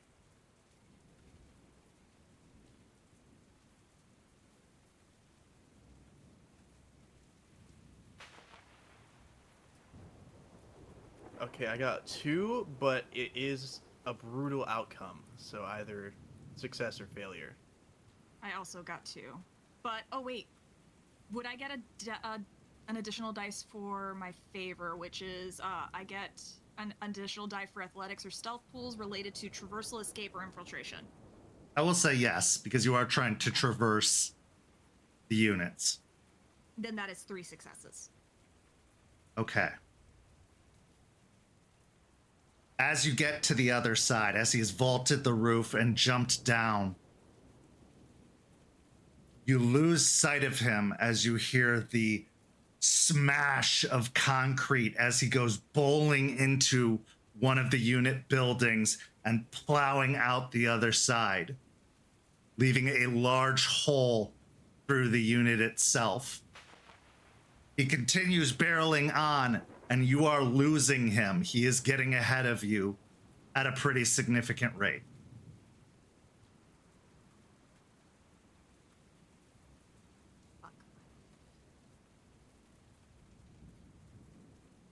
I'm going to try to catch up to him since talking to him hasn't worked.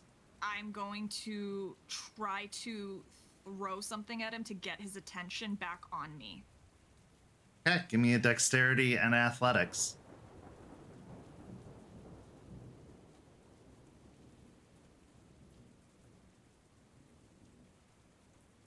I don't like the Ratkin right now. 2 successes. Okay. Since Forged has no interest in dodging and is not trying to pay any attention to you, you do manage to take a bit of the concrete off of the ground and throw it as it bounces off the large war form. He turns back to you once more, the anger growing even more in his eyes, his jaws opening up and letting some drool drop out of it as he lets out a menacing growl. Forged, you can try one more time with a composure and resolve to regain control.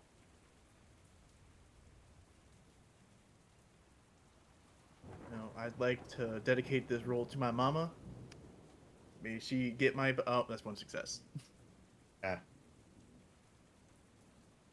So, Forged, now annoyed at this persistence you seem to have, turns and launches himself at you. Give me a strength and brawl, Forged. Delphine, you can give me a dexterity and athletics to try and dodge, or a strength and brawl to try and counter.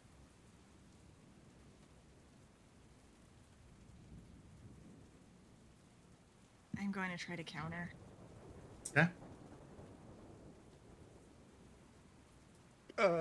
5 successes with a brutal outcome. So 9 successes. Okay. Yeah.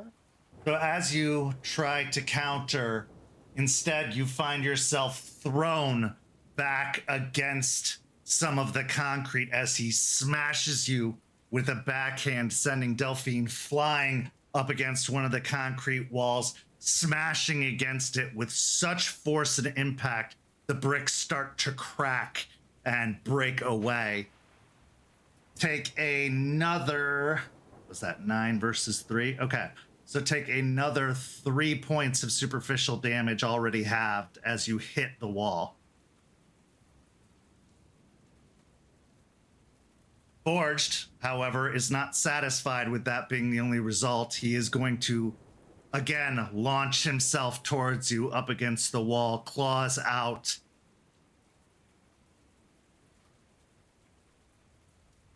Give me another strength and brawl, Forged. Delphine, dexterity and athletics, or strength and brawl. Could I try to heal? Yeah, absolutely. No, Delphine, have I ever told you that you're really cool and I like your character? Why are you killing me then? Alright, I healed my superficial, so I'm no longer impaired. Yeah. Luckily, I only got 4 successes for this one.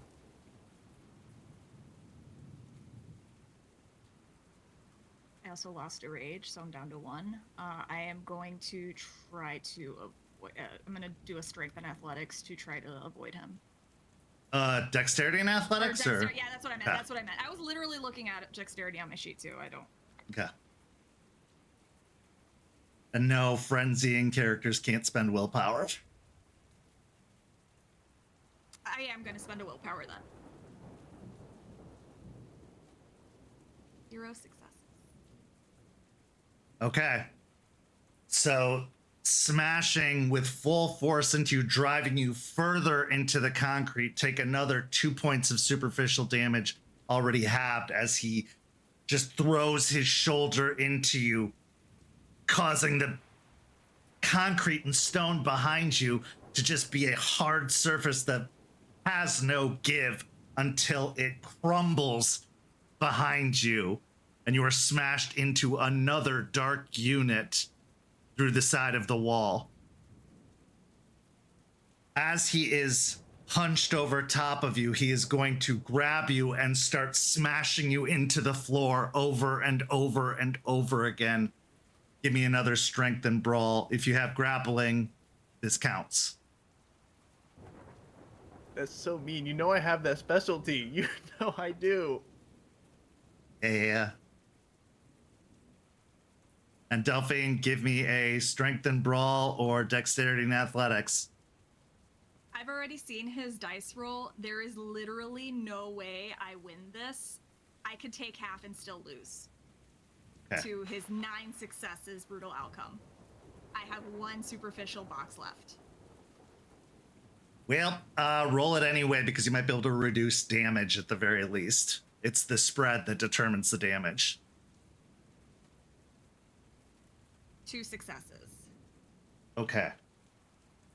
So as he's grabbing you by the shoulders and smashing you down over and over again, causing the concrete beneath you to completely shatter underneath the force of your own body being slammed into it, take another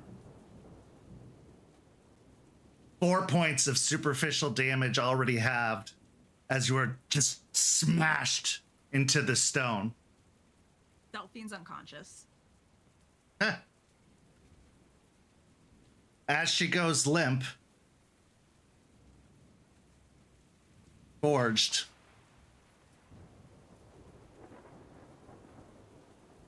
you are frenzying. Give me a composure and resolve check once more to see if you can stop yourself from doing what you're going to do next. And I can't use any willpower, right? To re-roll anything. Nope.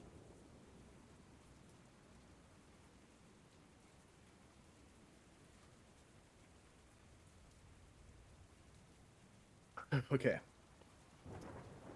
As the kids say, Kobe. 2 successes. 2. Okay.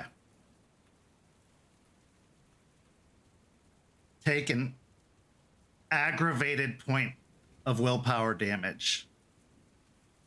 But you do find the red in your vision clearing as you look at the broken and bleeding form of Delphine in your grasp. What do you wish to do? Still this hulking monstrosity, just staring down, wondering what just happened, but understanding internally, just knowing in my soul what just transpired. And there's just a loud, singular, like, howl, just mourning howl that turns quieter and quieter as Forge shifts back into his Hamid form.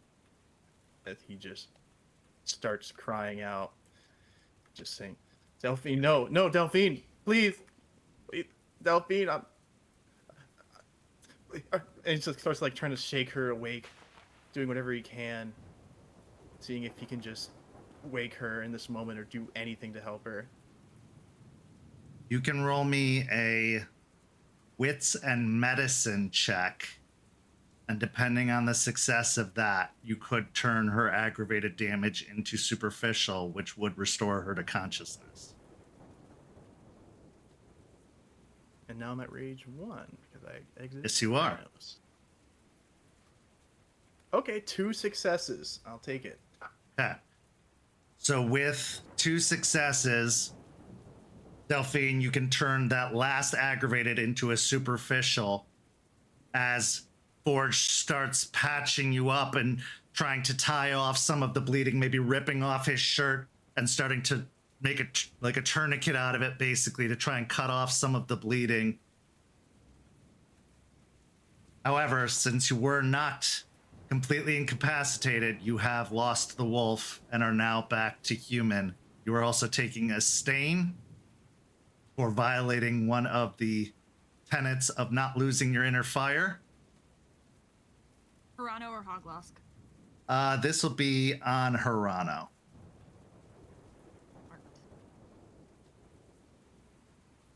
But you do come back to consciousness. Everything hurts.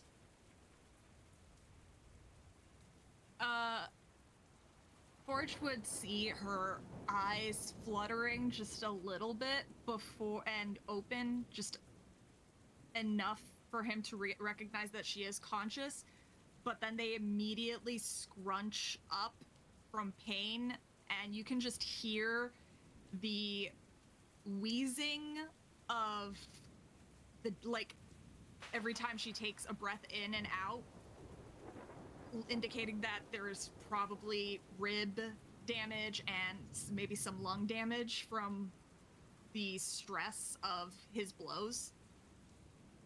And probably some like blood pooling in her mouth. She's just like, Car.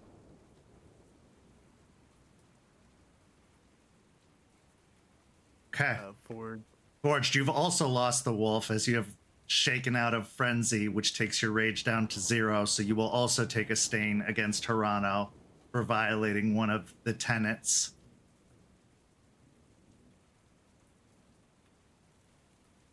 Forge looks confused as you say, you said car, correct? I did say car. As he's gonna softly put her down and go to at least try and find where I left the car. I would just follow my own trail of destruction, looking at the mess I just made. Fortunately for you, you did not destroy the van as well, but you do move around to the next row of units and see the van parked just down the way in front of the now completely wrecked unit that was where the other car was positioned. I will, as much as it pains me to do so, I'm going to go to the last thing I remember is that briefcase. I'm going to go and grab it before I put it in the van, and I'm going to drive the van over to Delphine so I can transport her in and not have to move her very much. Okay. As you are loading Delphine as gingerly as possible into the van with the suitcase and the baby bag thrown in the back, your mind is just screaming at you, telling you terrible, horrific stories on top of the horrific reality that you just brutalized one of the only people you can consider a friend in the Sept, truly a friend in the Sept. And the weight of it all settles more on you. And as you're staring at this carnage, as you're getting the van ready to leave the lot, a voice enters into your mind.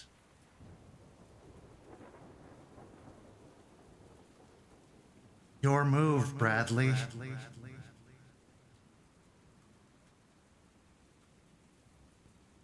Or looks around, confused for a moment, before his gaze kind of settling, not really looking at anything, just staring blankly in the distance.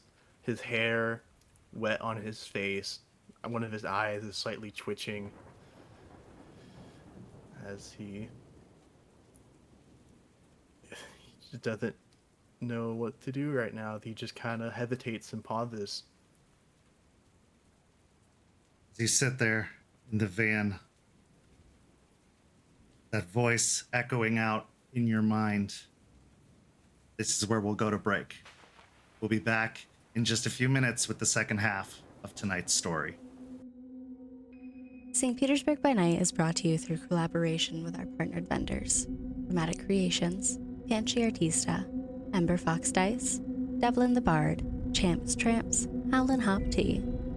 Links to our partnered vendors as well as our Twitch and YouTube channels can be found on our website, stpetebynight.com. You can follow SPbN on all socials with the hashtag StPeteByNight. If you wish to support our program, you can do so at ko-fi.com/stpetebynight to help keep the stories rolling. Welcome back. As we return in the second half, we find ourselves in the cairn later that evening. Now, Raymond, you've come here seeking out the counsel of Shawn Cross, Theurge of the formerly known Hell Sept, no longer in existence. As you arrive, you find Shawn is sat in a camping chair, a book open on his lap, turning with his one arm before picking it up between his fingers to read it again. There's a fire roaring in the fire pit, and you can see he has a bottle of water in one of the pockets in the camping chair. But as you arrive and approach, he looks up with a soft smile. Hello, Raymond.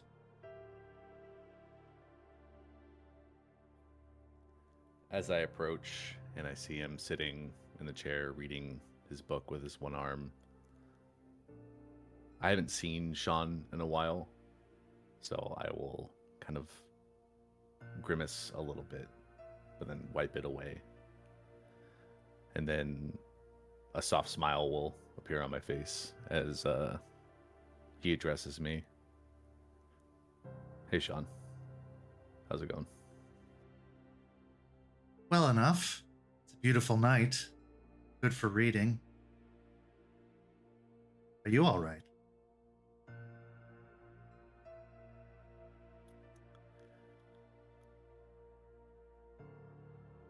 I will exhale a little bit at that as I make my way towards the fire and sit down on, if there's another chair, I'll sit down at the chair. If there's a log, I'll sit at the log. Yeah, another camping chair remains vacant near him, so you find yourself sitting in the camping chair, his attention completely drawn to you as he's now closed the book and set it on his lap.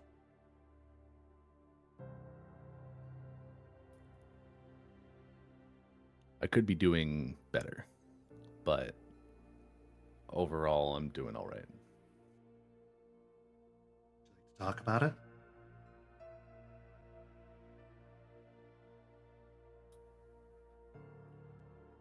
I'd like to talk about something, but the main thing that's bothering me, I'm dealing with it. My pack is helping me with it, but there was something I did want to talk to you specifically about. Certainly. I'm here to assist. I'll lean forward in the chair, kind of bringing my hands together close to the fire, feeling that warmth as I'm staring into it for a few seconds. Then I will lean back in the chair again and kind of turn to look at Shawn.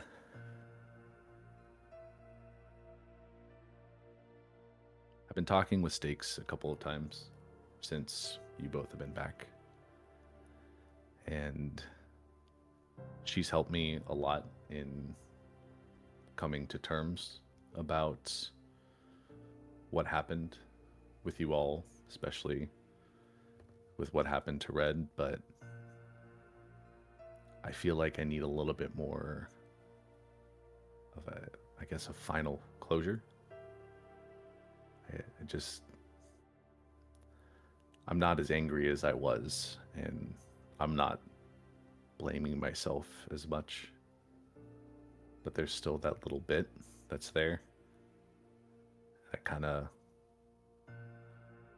Stakes is good to talk to, but she's not as personal, about certain things. He gets a almost nostalgic smile on his face as he too finds his gaze drifting towards the fire. She is as Gaia made her, and I don't think either of us would have it any other way. But I understand what you mean. Matters of the heart, matters of emotion, while they understand the Lupusborns in their own way, there's a subtlety and tact that is often missing when conversing with them. But I could tell you this. I'm happy to help provide whatever closure I can, but that will never be final. That small little piece that you're feeling is grief. And unfortunately, it doesn't go away. It just gets easier to carry.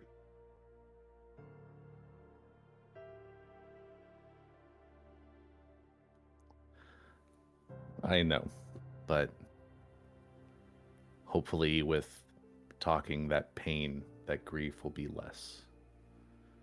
So that's all I really kind of want right now. Very well. Then speak.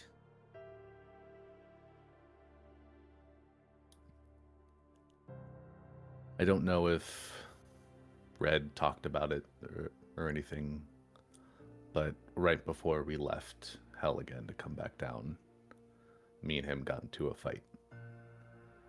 And I said some hurtful things. We were still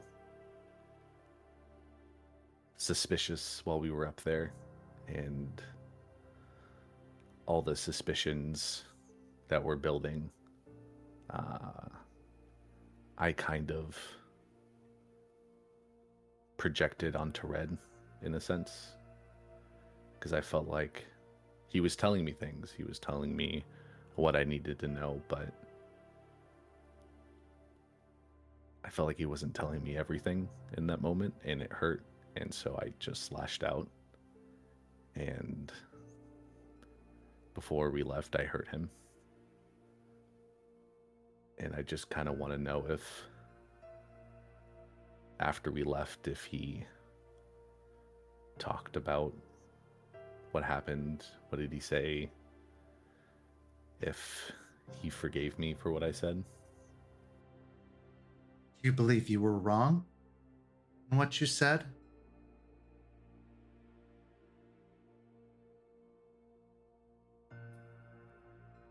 I mean, the things I said directly towards him,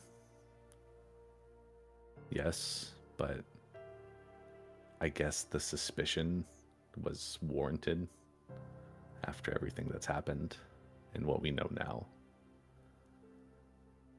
But it's still, like you said, like I said, it's that little feeling that I just kind of need to figure out.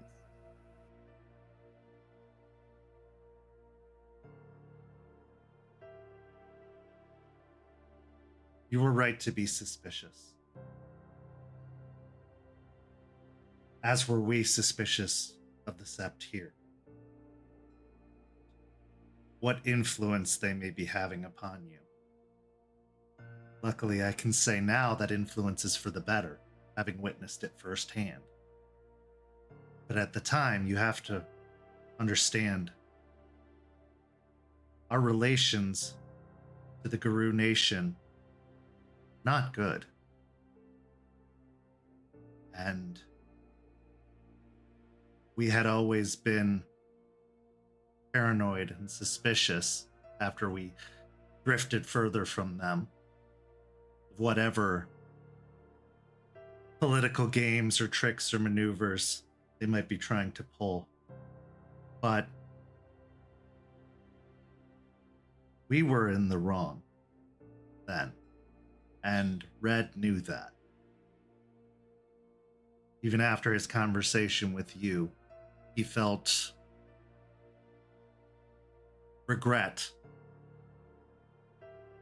about having misled you, about having been so distant.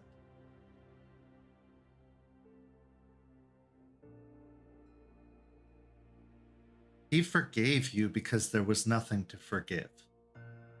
He had only wished for your forgiveness.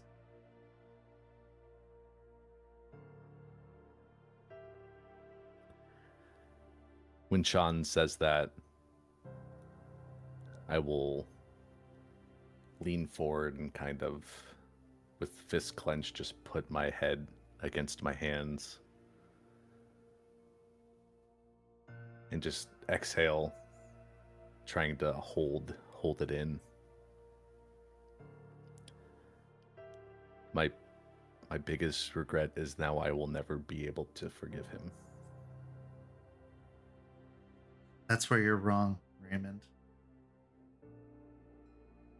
There's a beauty to being part spirit, as well as there is to being part wolf. Red, as we know him in the physical sense, is gone. It's true. But a part of him will always remain as long as stories continue to be told about him, as long as we think on him and remember him fondly. And now I know, I'm sure you're thinking, they always say that with those that pass, but you have to understand it's different for us. Our stories are just as much a part of who we are as our physical selves.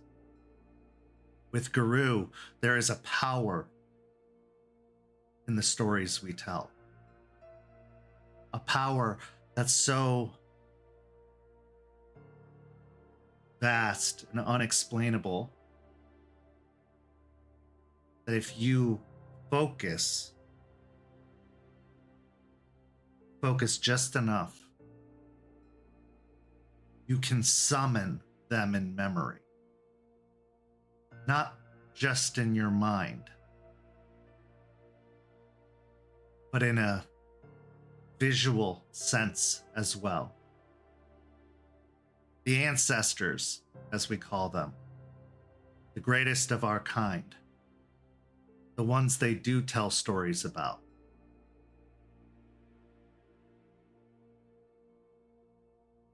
Would you like to see him?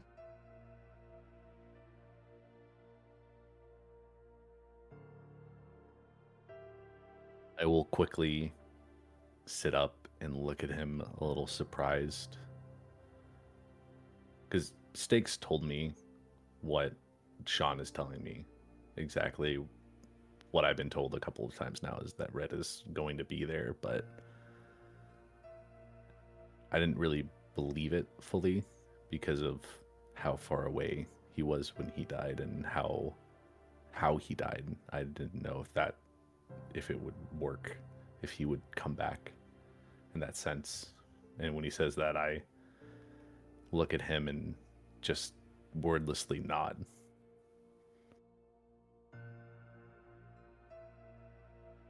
Very well. I'd like you to close your eyes and tell me of your fondest memory of Red.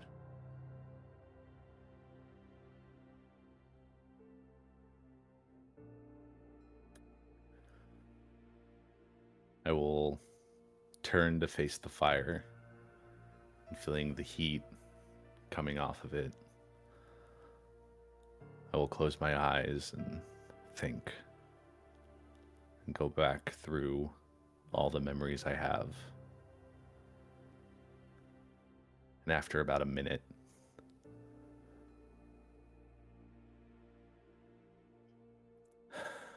I think one of the fondest memories I have was probably the first 2 weeks or so after I showed up in Hell. I was still learning the ropes from everyone. I was still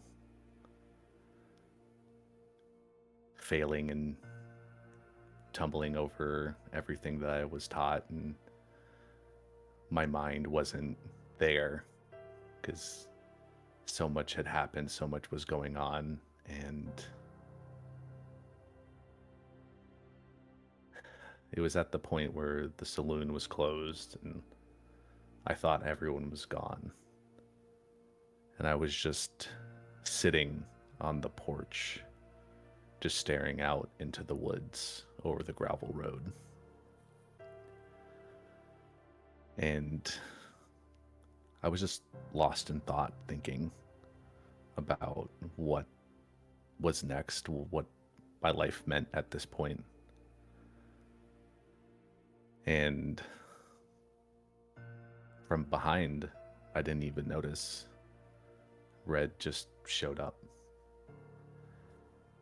I didn't know if he was just in his back office and with the lights off, door locked, but he found me sitting there, and I looked up and saw him. He was holding a couple beers and sat down next to me and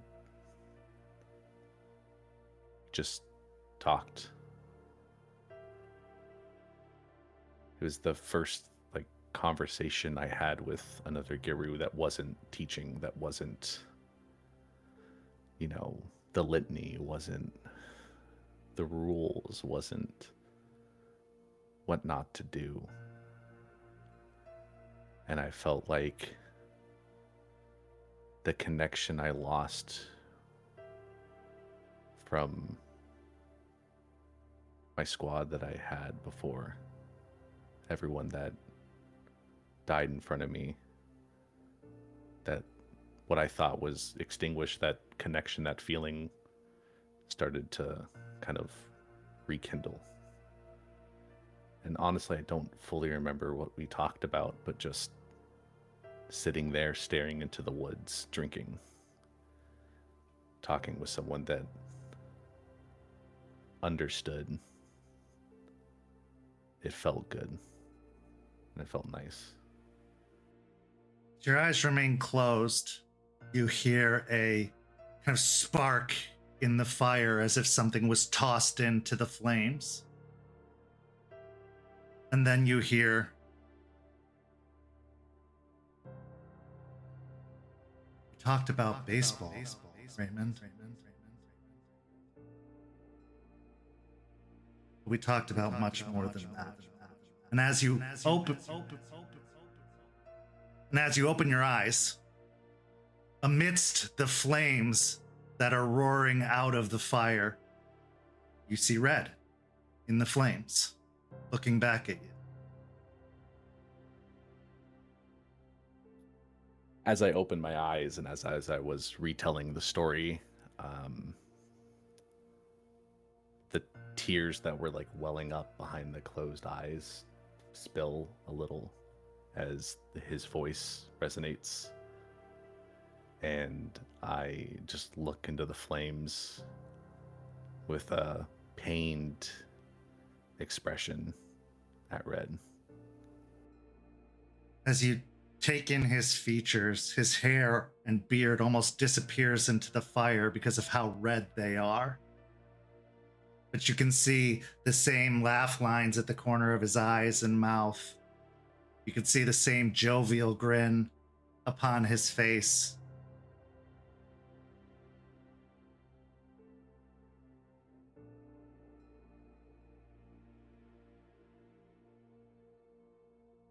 I know that you're scared, sad, and probably overwhelmed. But Raymond, I took to you not because of how strong you were, not because you had the ability to shoulder the weight of your entire pack, of this entire fight. I took to you because there's a spark in you, a dedication to seeing this through. dedication to do whatever it takes for those you care about.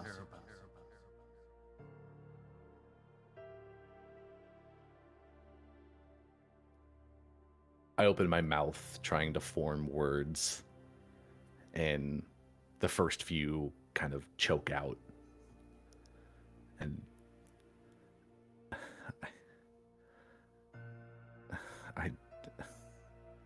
I know that there was more to why you chose to teach me, and I know there was more to why you cared about me, but it's just,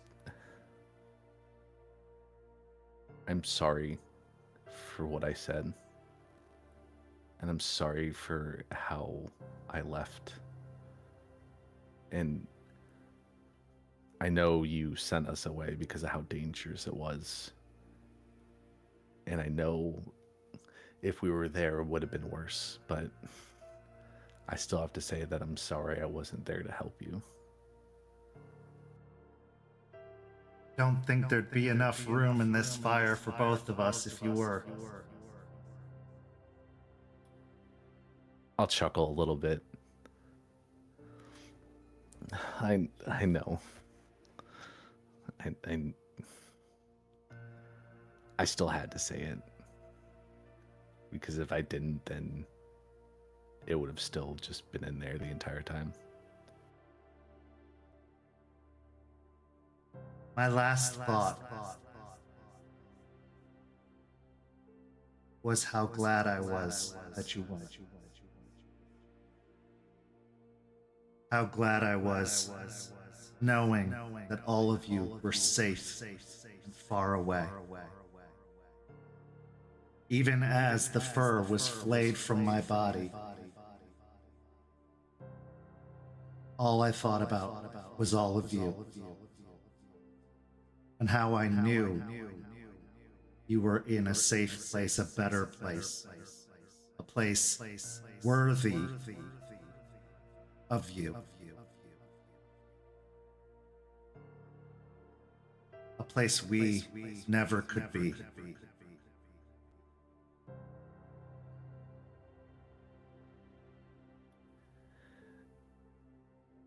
This may be a better place for us. It might help us grow and become better guru, better people, but to me, hell will always be my home. And you are part of that home. All of you are, and I'll look at Shawn.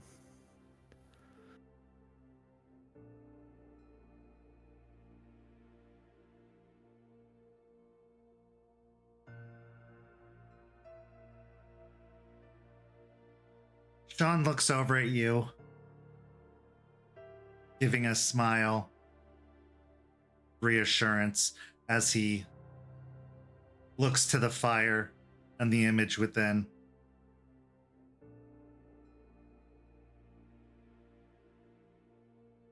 If you carry that thought, that feeling with you,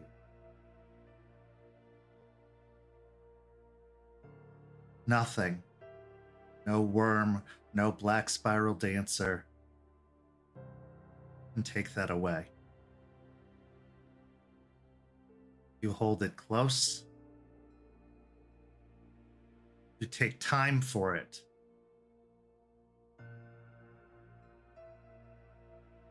He will always be there with you. They all will be.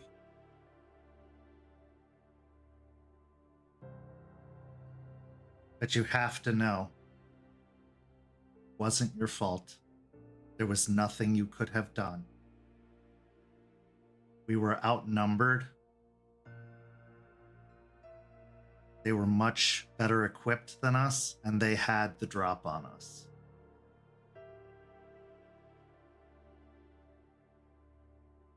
There was nothing you could have done.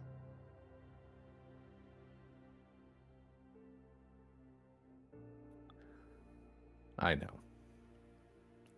I know, and I do understand. I still gotta say it, you know? I do. I've said it many times myself. Why did I have to be in the cave, in the mine, rather than outside, beside my brother?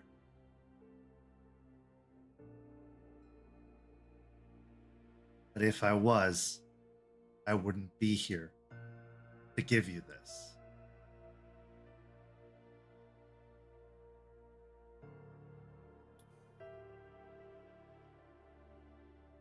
Thank you, Shawn.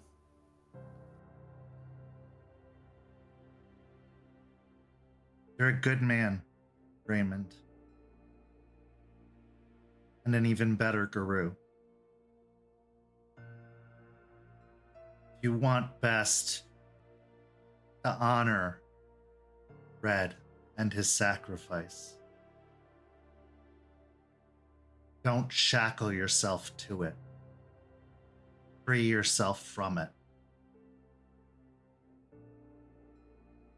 And let his sacrifice be a motivation to you to make sure it doesn't happen again. Not to you, not to your pack, not to this sept. Be the leader Red knew you could be.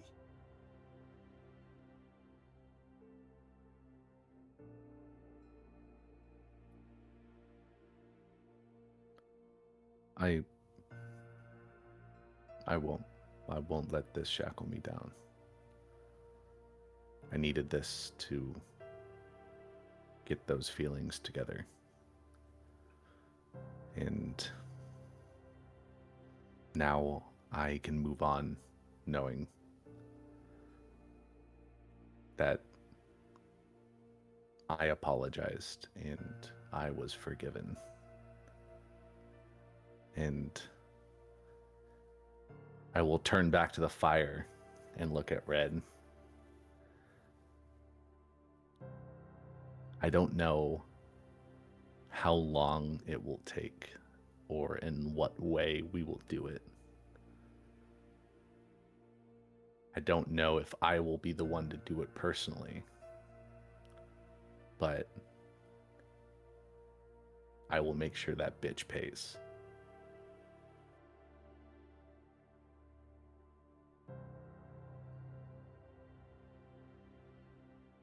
I know you will. But more than that, make sure Rick pays. Because if it wasn't for him, this wouldn't have happened.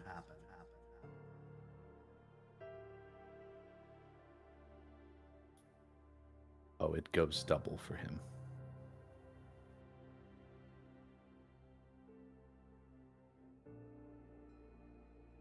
You see Red's signature smile crease his face. Take care of yourself, kid. You got a lot going for you. And don't forget,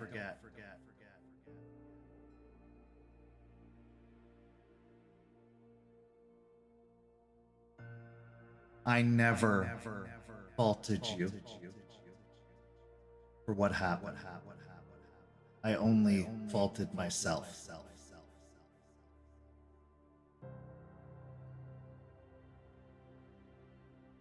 You don't have to carry this anymore. You don't have to wonder what if.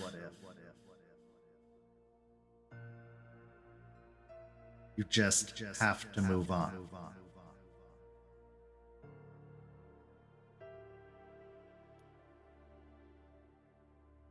I'll nod and kind of look down before glancing back up at the fire. I'll make you proud, Red. I'll be everything that you expect me to be.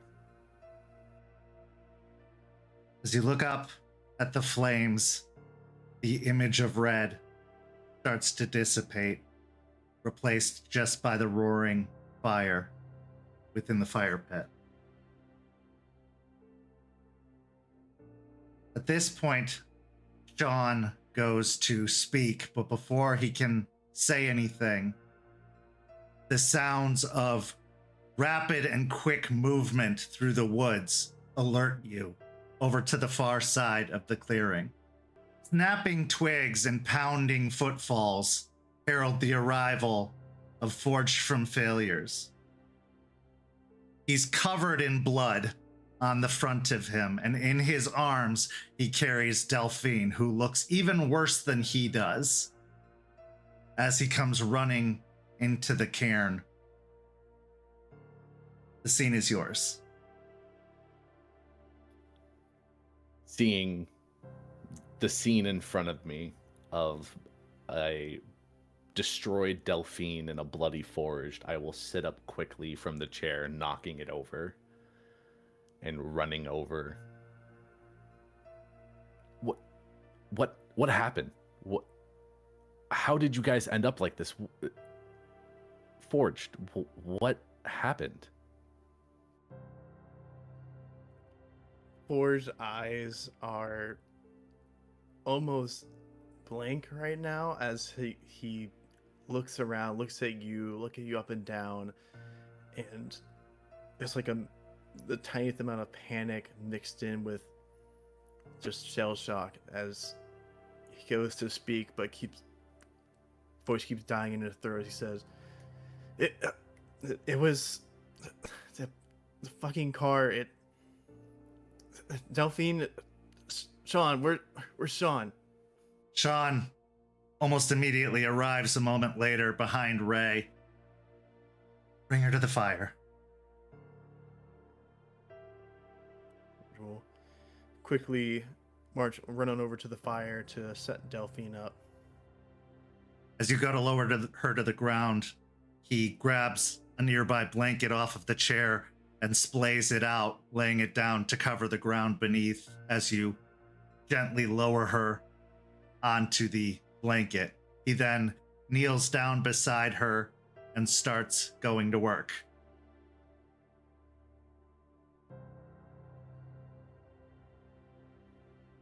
At that point, seeing Delphine lay down and being treated and not getting a direct answer from Forge, I will turn back to him. Okay, Forge, you need to explain what happened. What happened to Delphine, and what happened to you? He's currently looking wide-eyed into the flames that he set Delphine next to, kind of almost lost in thought as he just stares blankly towards this fire. I will grab his shoulders and yank him to look at me. Forged! As you get a closer look at him, you see that the blood is just a stain on his shirt, likely from Delphine, that he doesn't appear to have any injuries on him at all. What happened?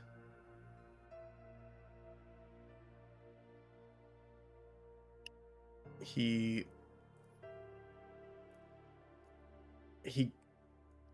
just kind of stammers for a moment, just unsure of how to start this, as he just understands how fucked he is and how much he fucked up, as he casts his gaze away from you, towards away from you and away from the fire, kind of in shadow at this point, as he just says very softly, "I fucked up."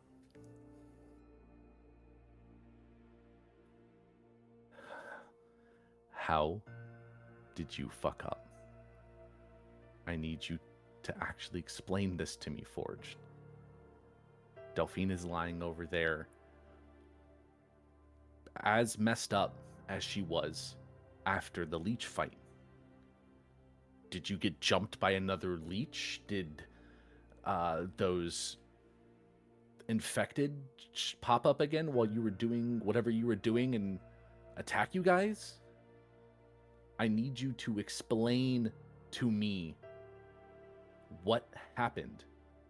Please. this point, Shawn speaks up, looking over to you, Raymond.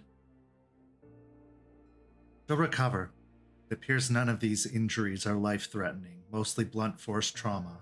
I should be able to see to her and get her back on her feet, and then when she regains her wolf, she should be able to start healing on her own soon enough.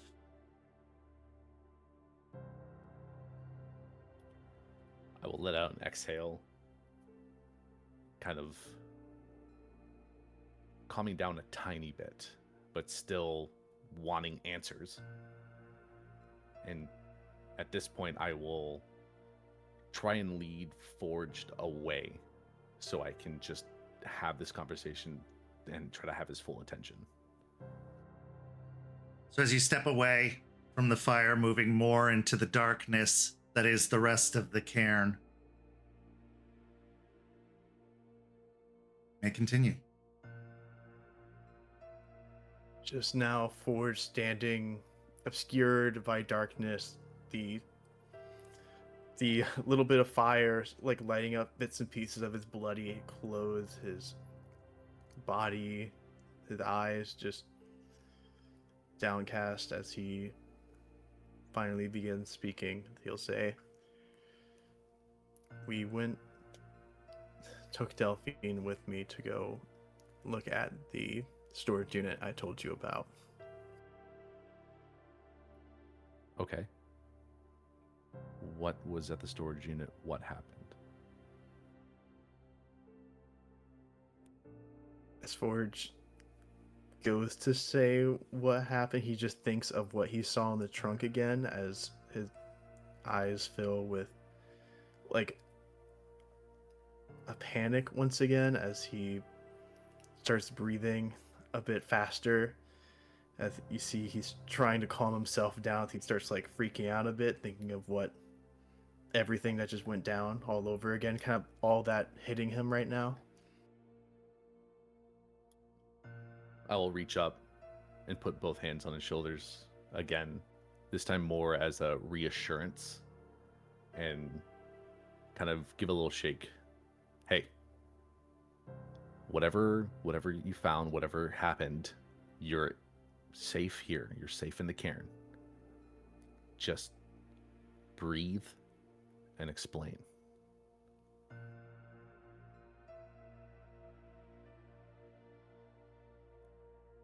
He slows down his breathing, very shakily, taking a deep breath as he will begin once again and say, there was a car in the storage unit, and when from Michigan,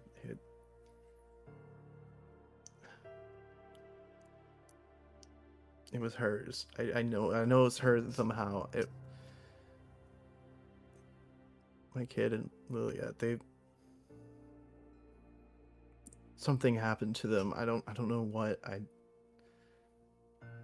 The rats gave this to me for a reason. They gave me this key, and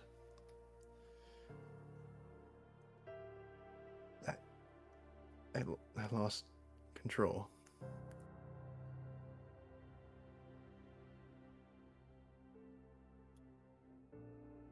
Okay. So the car was theirs. You didn't. How did you lose control? What do you mean?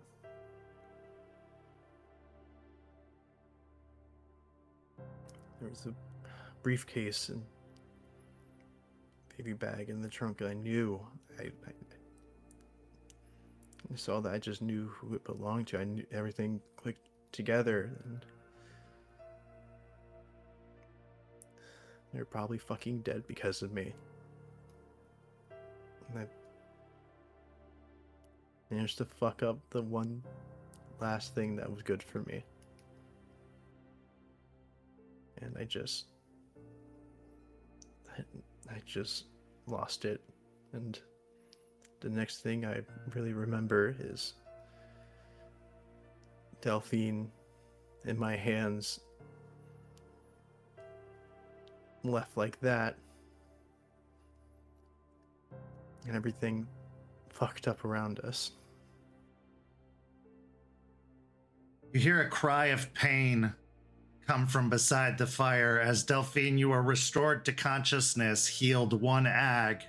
As Shawn applies Mother's Touch to you, you feel the bones that were completely shattered in you start to knit back together on their own after his warming touch rolls over you, but you are still in an immense amount of pain. She's just groaning and through gritted teeth, just cursing. Fuck. They still don't want to cause further injury. Stay as still as you can. Bet you're sick of this. Never. Where's Forged? Talking to Raymond. Telling him what happened. Forged doesn't know what happened. Well, what he can remember then. Would you like to speak to him? Mm-hmm. At this point, Shawn calls over to you. Raymond, Forged, she's awake. I'd like to see both of you. Before turning and heading over, with my hand still on Ford's shoulder, I will grip tightly, not at this point, not reassuringly, and a little bit more forceful as I just look at him. We'll talk more about this later. And then I will release the grip on his shoulder and turn to start heading over. Forge, when he heard that Delphine awoken, completely turned his back towards the fire. So now his whole front just in shadow and darkness as he hears Delphine calling them over and Ray walking, as he'll just kind of say, I don't think it's a good idea for me to go over there. That he'll like just stare away and into the darkness. I'll stop moving towards Shawn and Delphine and turn back. Whatever you did, whatever happened, at this point, she's okay. She wants us both to be over there. I know it's gonna be painful to try and look at her right now. But you need to go over there. And you need to talk to her. Or else you're just gonna feel like crap for the rest of the night and for days to come.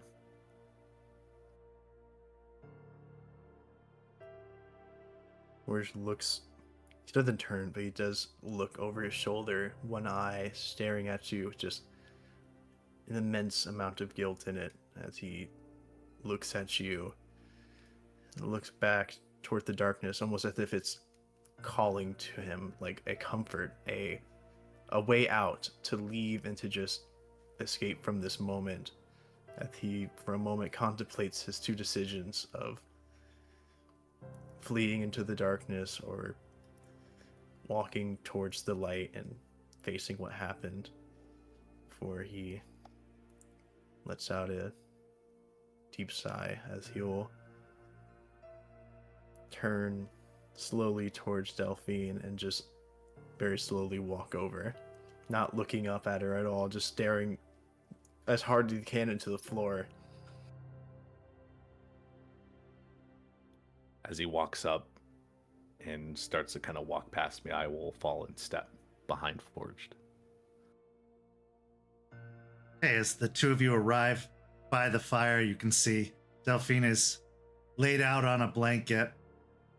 Looks like most likely one of her arms is broken, and that she has several broken ribs from all the bruising that you can see around her midsection.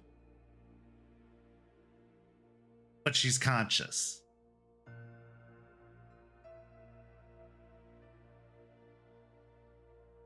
I texted Charles before I had to go deal with Forged, but I don't know if there were cameras, Ray. I didn't get enough of a look. I had to keep him there, but he didn't get out of the area. Okay. It was I had to lure him to me so that way he wouldn't leave. He was just tearing through the place.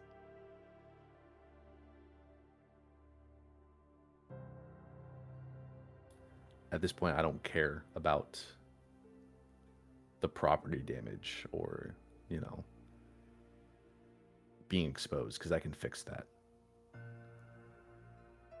But are you... Shawn's healing you, I know, but are you okay? Physically, no. This fucking hurts. But I'll be fine.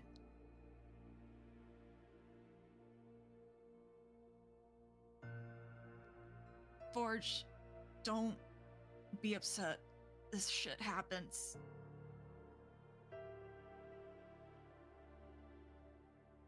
But right now we gotta focus on fixing it.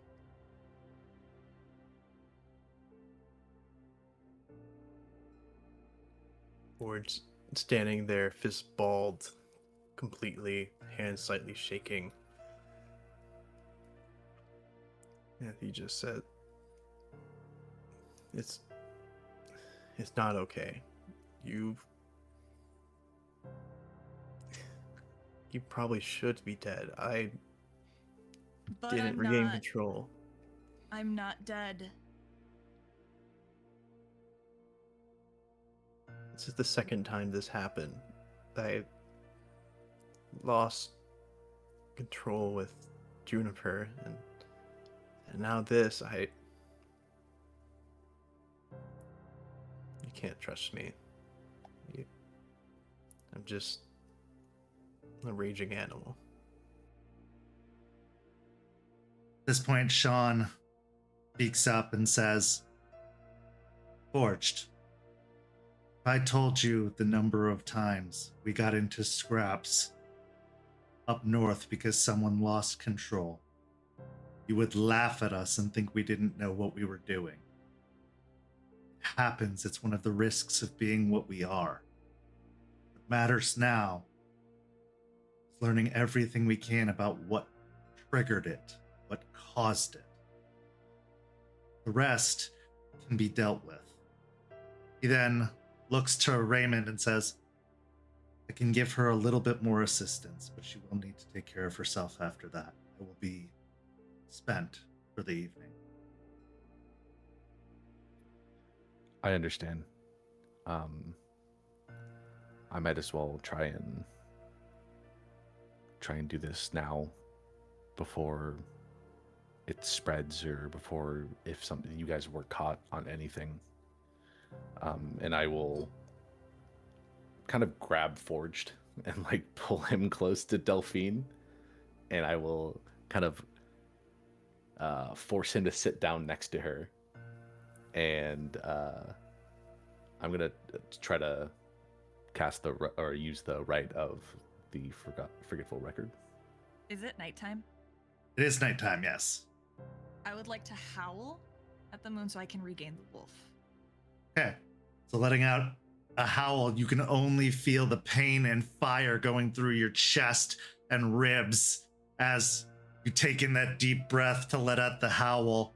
It comes out more of a strained and pained whimper, but it achieves the effect as Luna's light shines down upon you, returning one rage and your wolf in the process.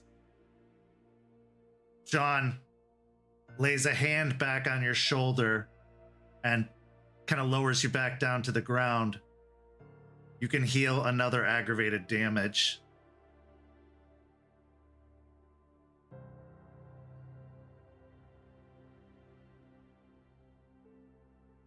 So, Raymond, if you wish to do the Rite of the Forgetful Record, you can. However, Delphine is the only one who can contribute a rage die to that roll, as Forged is not with the wolf right now. Okay, I understand.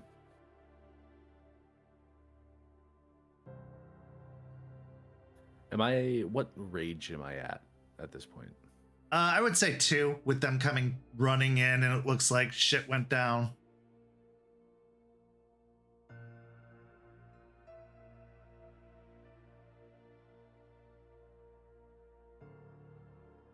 I got 4 successes. Okay. As you send the spirits off on their way to do your bidding and destroying whatever footage or documentation there is at that storage unit, you feel confident that aside from the property damage, the physical damage, any digital record will be taken care of.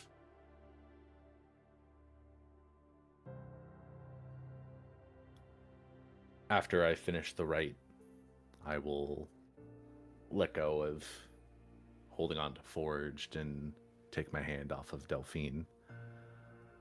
Okay. There should be no record of you guys being there. No video footage, no check-in, nothing. So hopefully that's taken care of. I let Charles know, and I got a picture. She'll look at Forged. I got a picture of the license plate in the VIN of the car, and I sent it off to Artie before it all happened.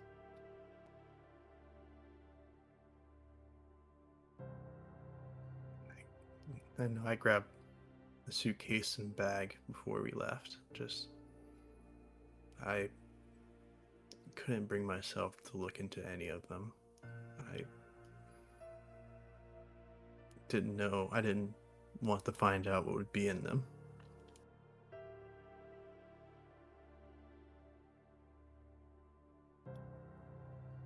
You don't have to open anything or figure anything out now. We have them. We can check them out later. Just...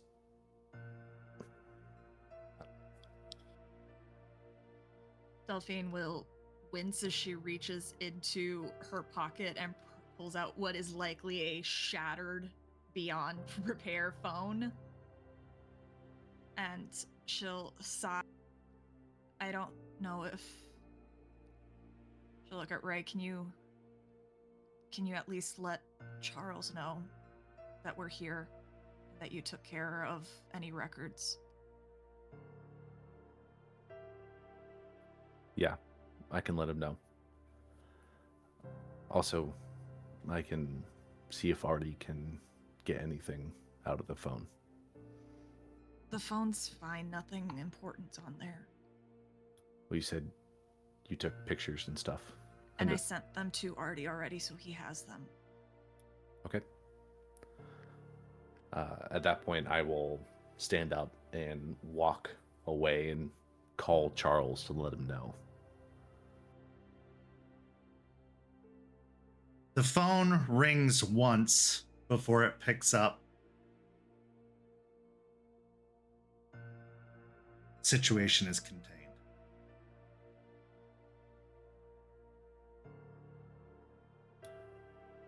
Understood. They're here back at the cairn. I took care of any digital records or anything that may have potentially been caught on camera. Hopefully. Good. Make sure that they stay there for the night. Both of them. I will glance over my shoulder and look at them. And then kind of glance back, looking towards the woods, the darkness. Delphine's not going anywhere. but I'll let Forge know to stay. Delphine wasn't the one I was concerned with. I know who you meant.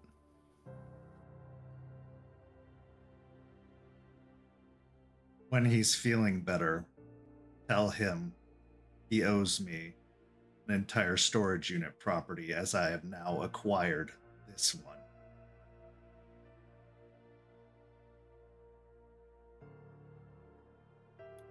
I will wince a little bit, and I will let him know. And I'm sure this will be great news to him. Sure it will. You have everything under control? Yeah, I got everything under control. Good. At that point, he hangs up the phone without even saying anything. I'll slide my phone back in my pocket and turn back and walk over to them.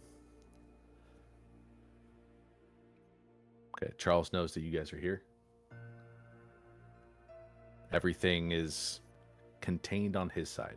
It's dealt with. And I will glance over at Forge. He did want me to tell you that you owe him a storage unit facility, because I guess that's how he dealt with it. Right now, Forge is just sat down, staring to his fire. His arms kind of, sort of wrapped around his knees. Not quite a fetal position, but kind of getting close to one, as he doesn't even really seem to have a reaction to that information, as he just continues staring into the fire. What happened, Forged? I don't even know why you freaked out.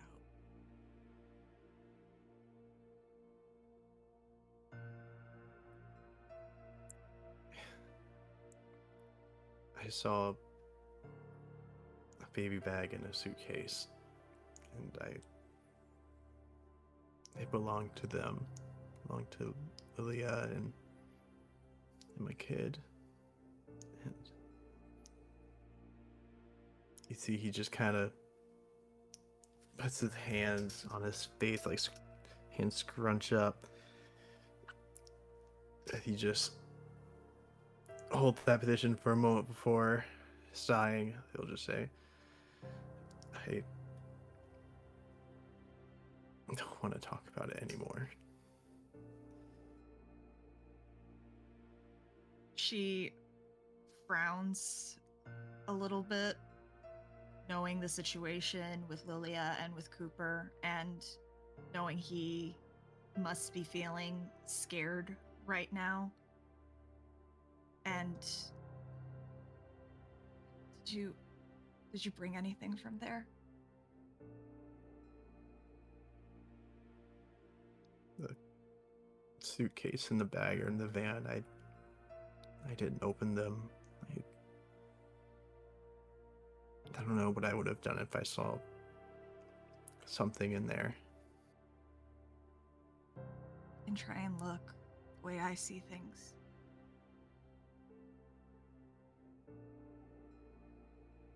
We can do that later. Right now, just rest. I'm fine. I can do it if I need to. She just looks at Ray and then looks at Forged, how crushed he looks, and just kind of leans into Ray. I don't want him feeling like absolute garbage. If I can try to find out if something. I can try to find out, give him some hope, maybe. I understand. But what if you look in there and it's not a good answer? What would you do then? We have the bags. They're here. It's not like they're going anywhere. Maybe I can find out who did it. Maybe you will, maybe you won't. There's no right or wrong answer right now. He just needs a little bit of time to think.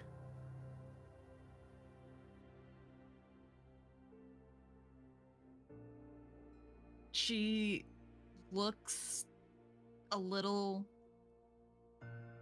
annoyed, mainly because she knows that she can try to help, but is basically being told not to at this moment, even though she really wants to, and kind of just looks over at Forged. Forged, I'm fine. I'll be fine. I'll heal. A fucking leech skewered me and I'm still here. It's gonna take more than you knocking me around a little bit.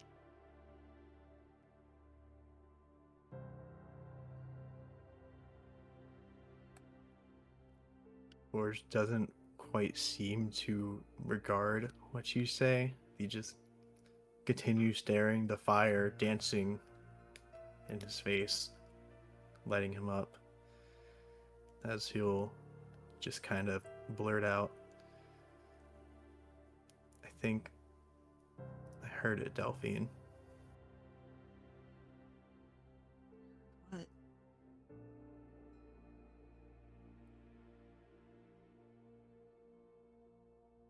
The worm, I think. There's something like that. I think I heard it right before I left. It asked what I was going to do with the next move.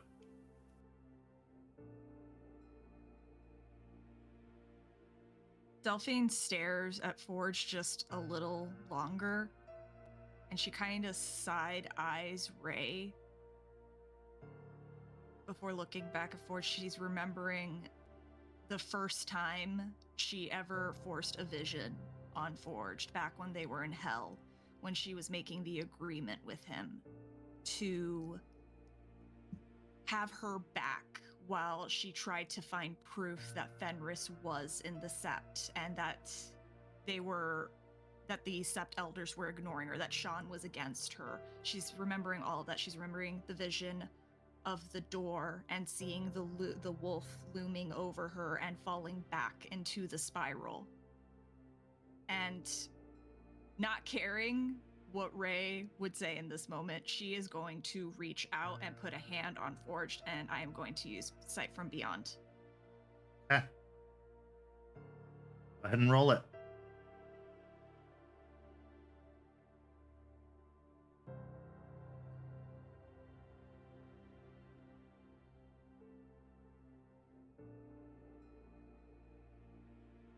Three successes. As you touch Forged, the darkness that surrounds you just outside of the fire's edge immediately starts sweeping in and blinks out any sign of light. As you're struggling to see, your vision adjusts and returns, and you see a hallway made entirely of stone. No light, no sound, just dark black stone. You start walking down the hallway, and it turns. More hallway. You keep walking, and it turns and turns and turns and turns. No doors, no exit. You find yourself calling out, screaming for anybody, any help. And the words just echo off of the walls down the hallway.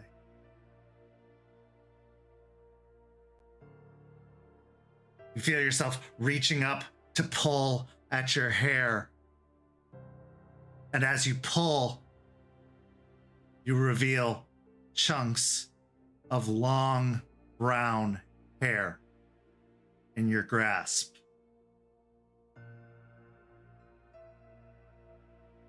You look down at the bloody remnants of your deputy's uniform.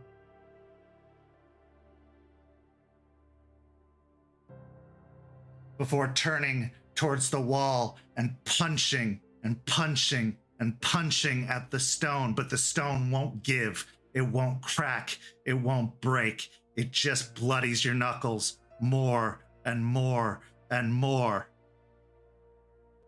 until you just collapse against it, sliding slowly down the wall, leaving a bloody handprint on the stone. The dark consumes once more. Before a burst of light, the fire retakes your vision, blinding you temporarily. I pull back and I blink. Did I recognize the deputy's uniform at all?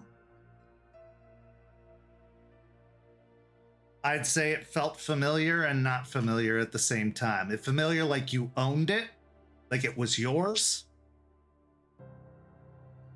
but also it couldn't be.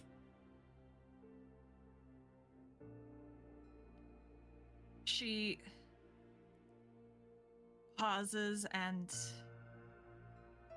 looks over at between all three of them, Shawn, Forged, and Ray. I saw a stone hall. It never ended. I was wearing a deputy's uniform. And I couldn't get out. I just kept beating on the walls until my hands were bloody.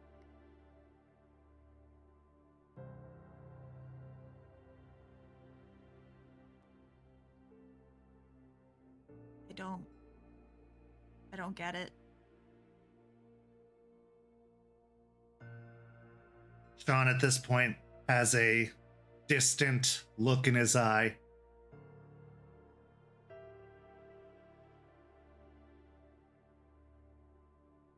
I know of only one place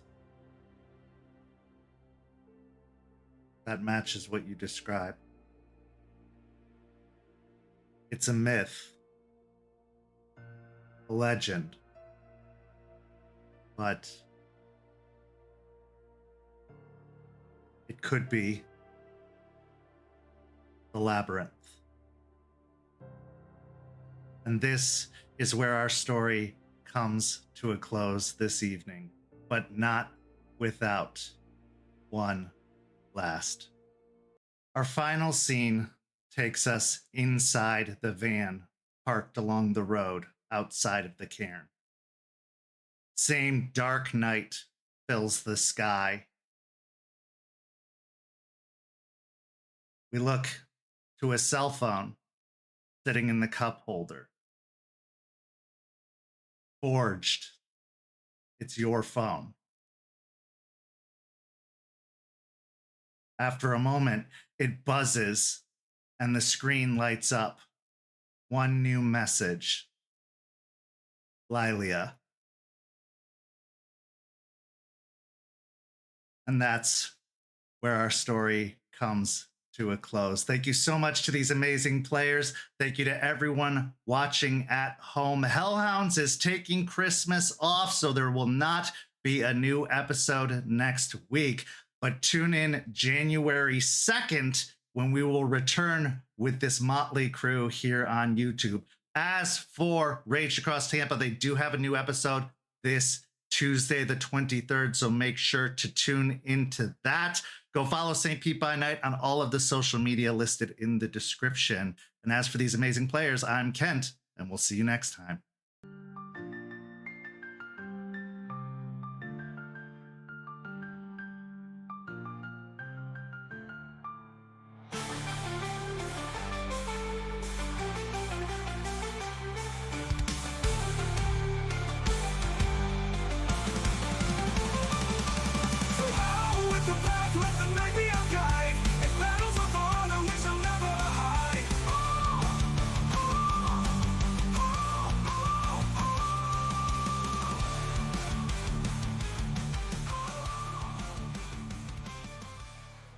This has been a St. Petersburg by Night production. Hellhounds is produced in agreement with the World of Darkness and Dark Pact. The storyteller for Hellhounds is Kent. Tonight's characters were voiced by Jay, Lilith, Ben, Nikki, and Katie. Visit our website at stpetbynight.com for more information about all of our productions and how you can become part of our community. Thank you for listening. Until next time, fangs, stakes, and claws out.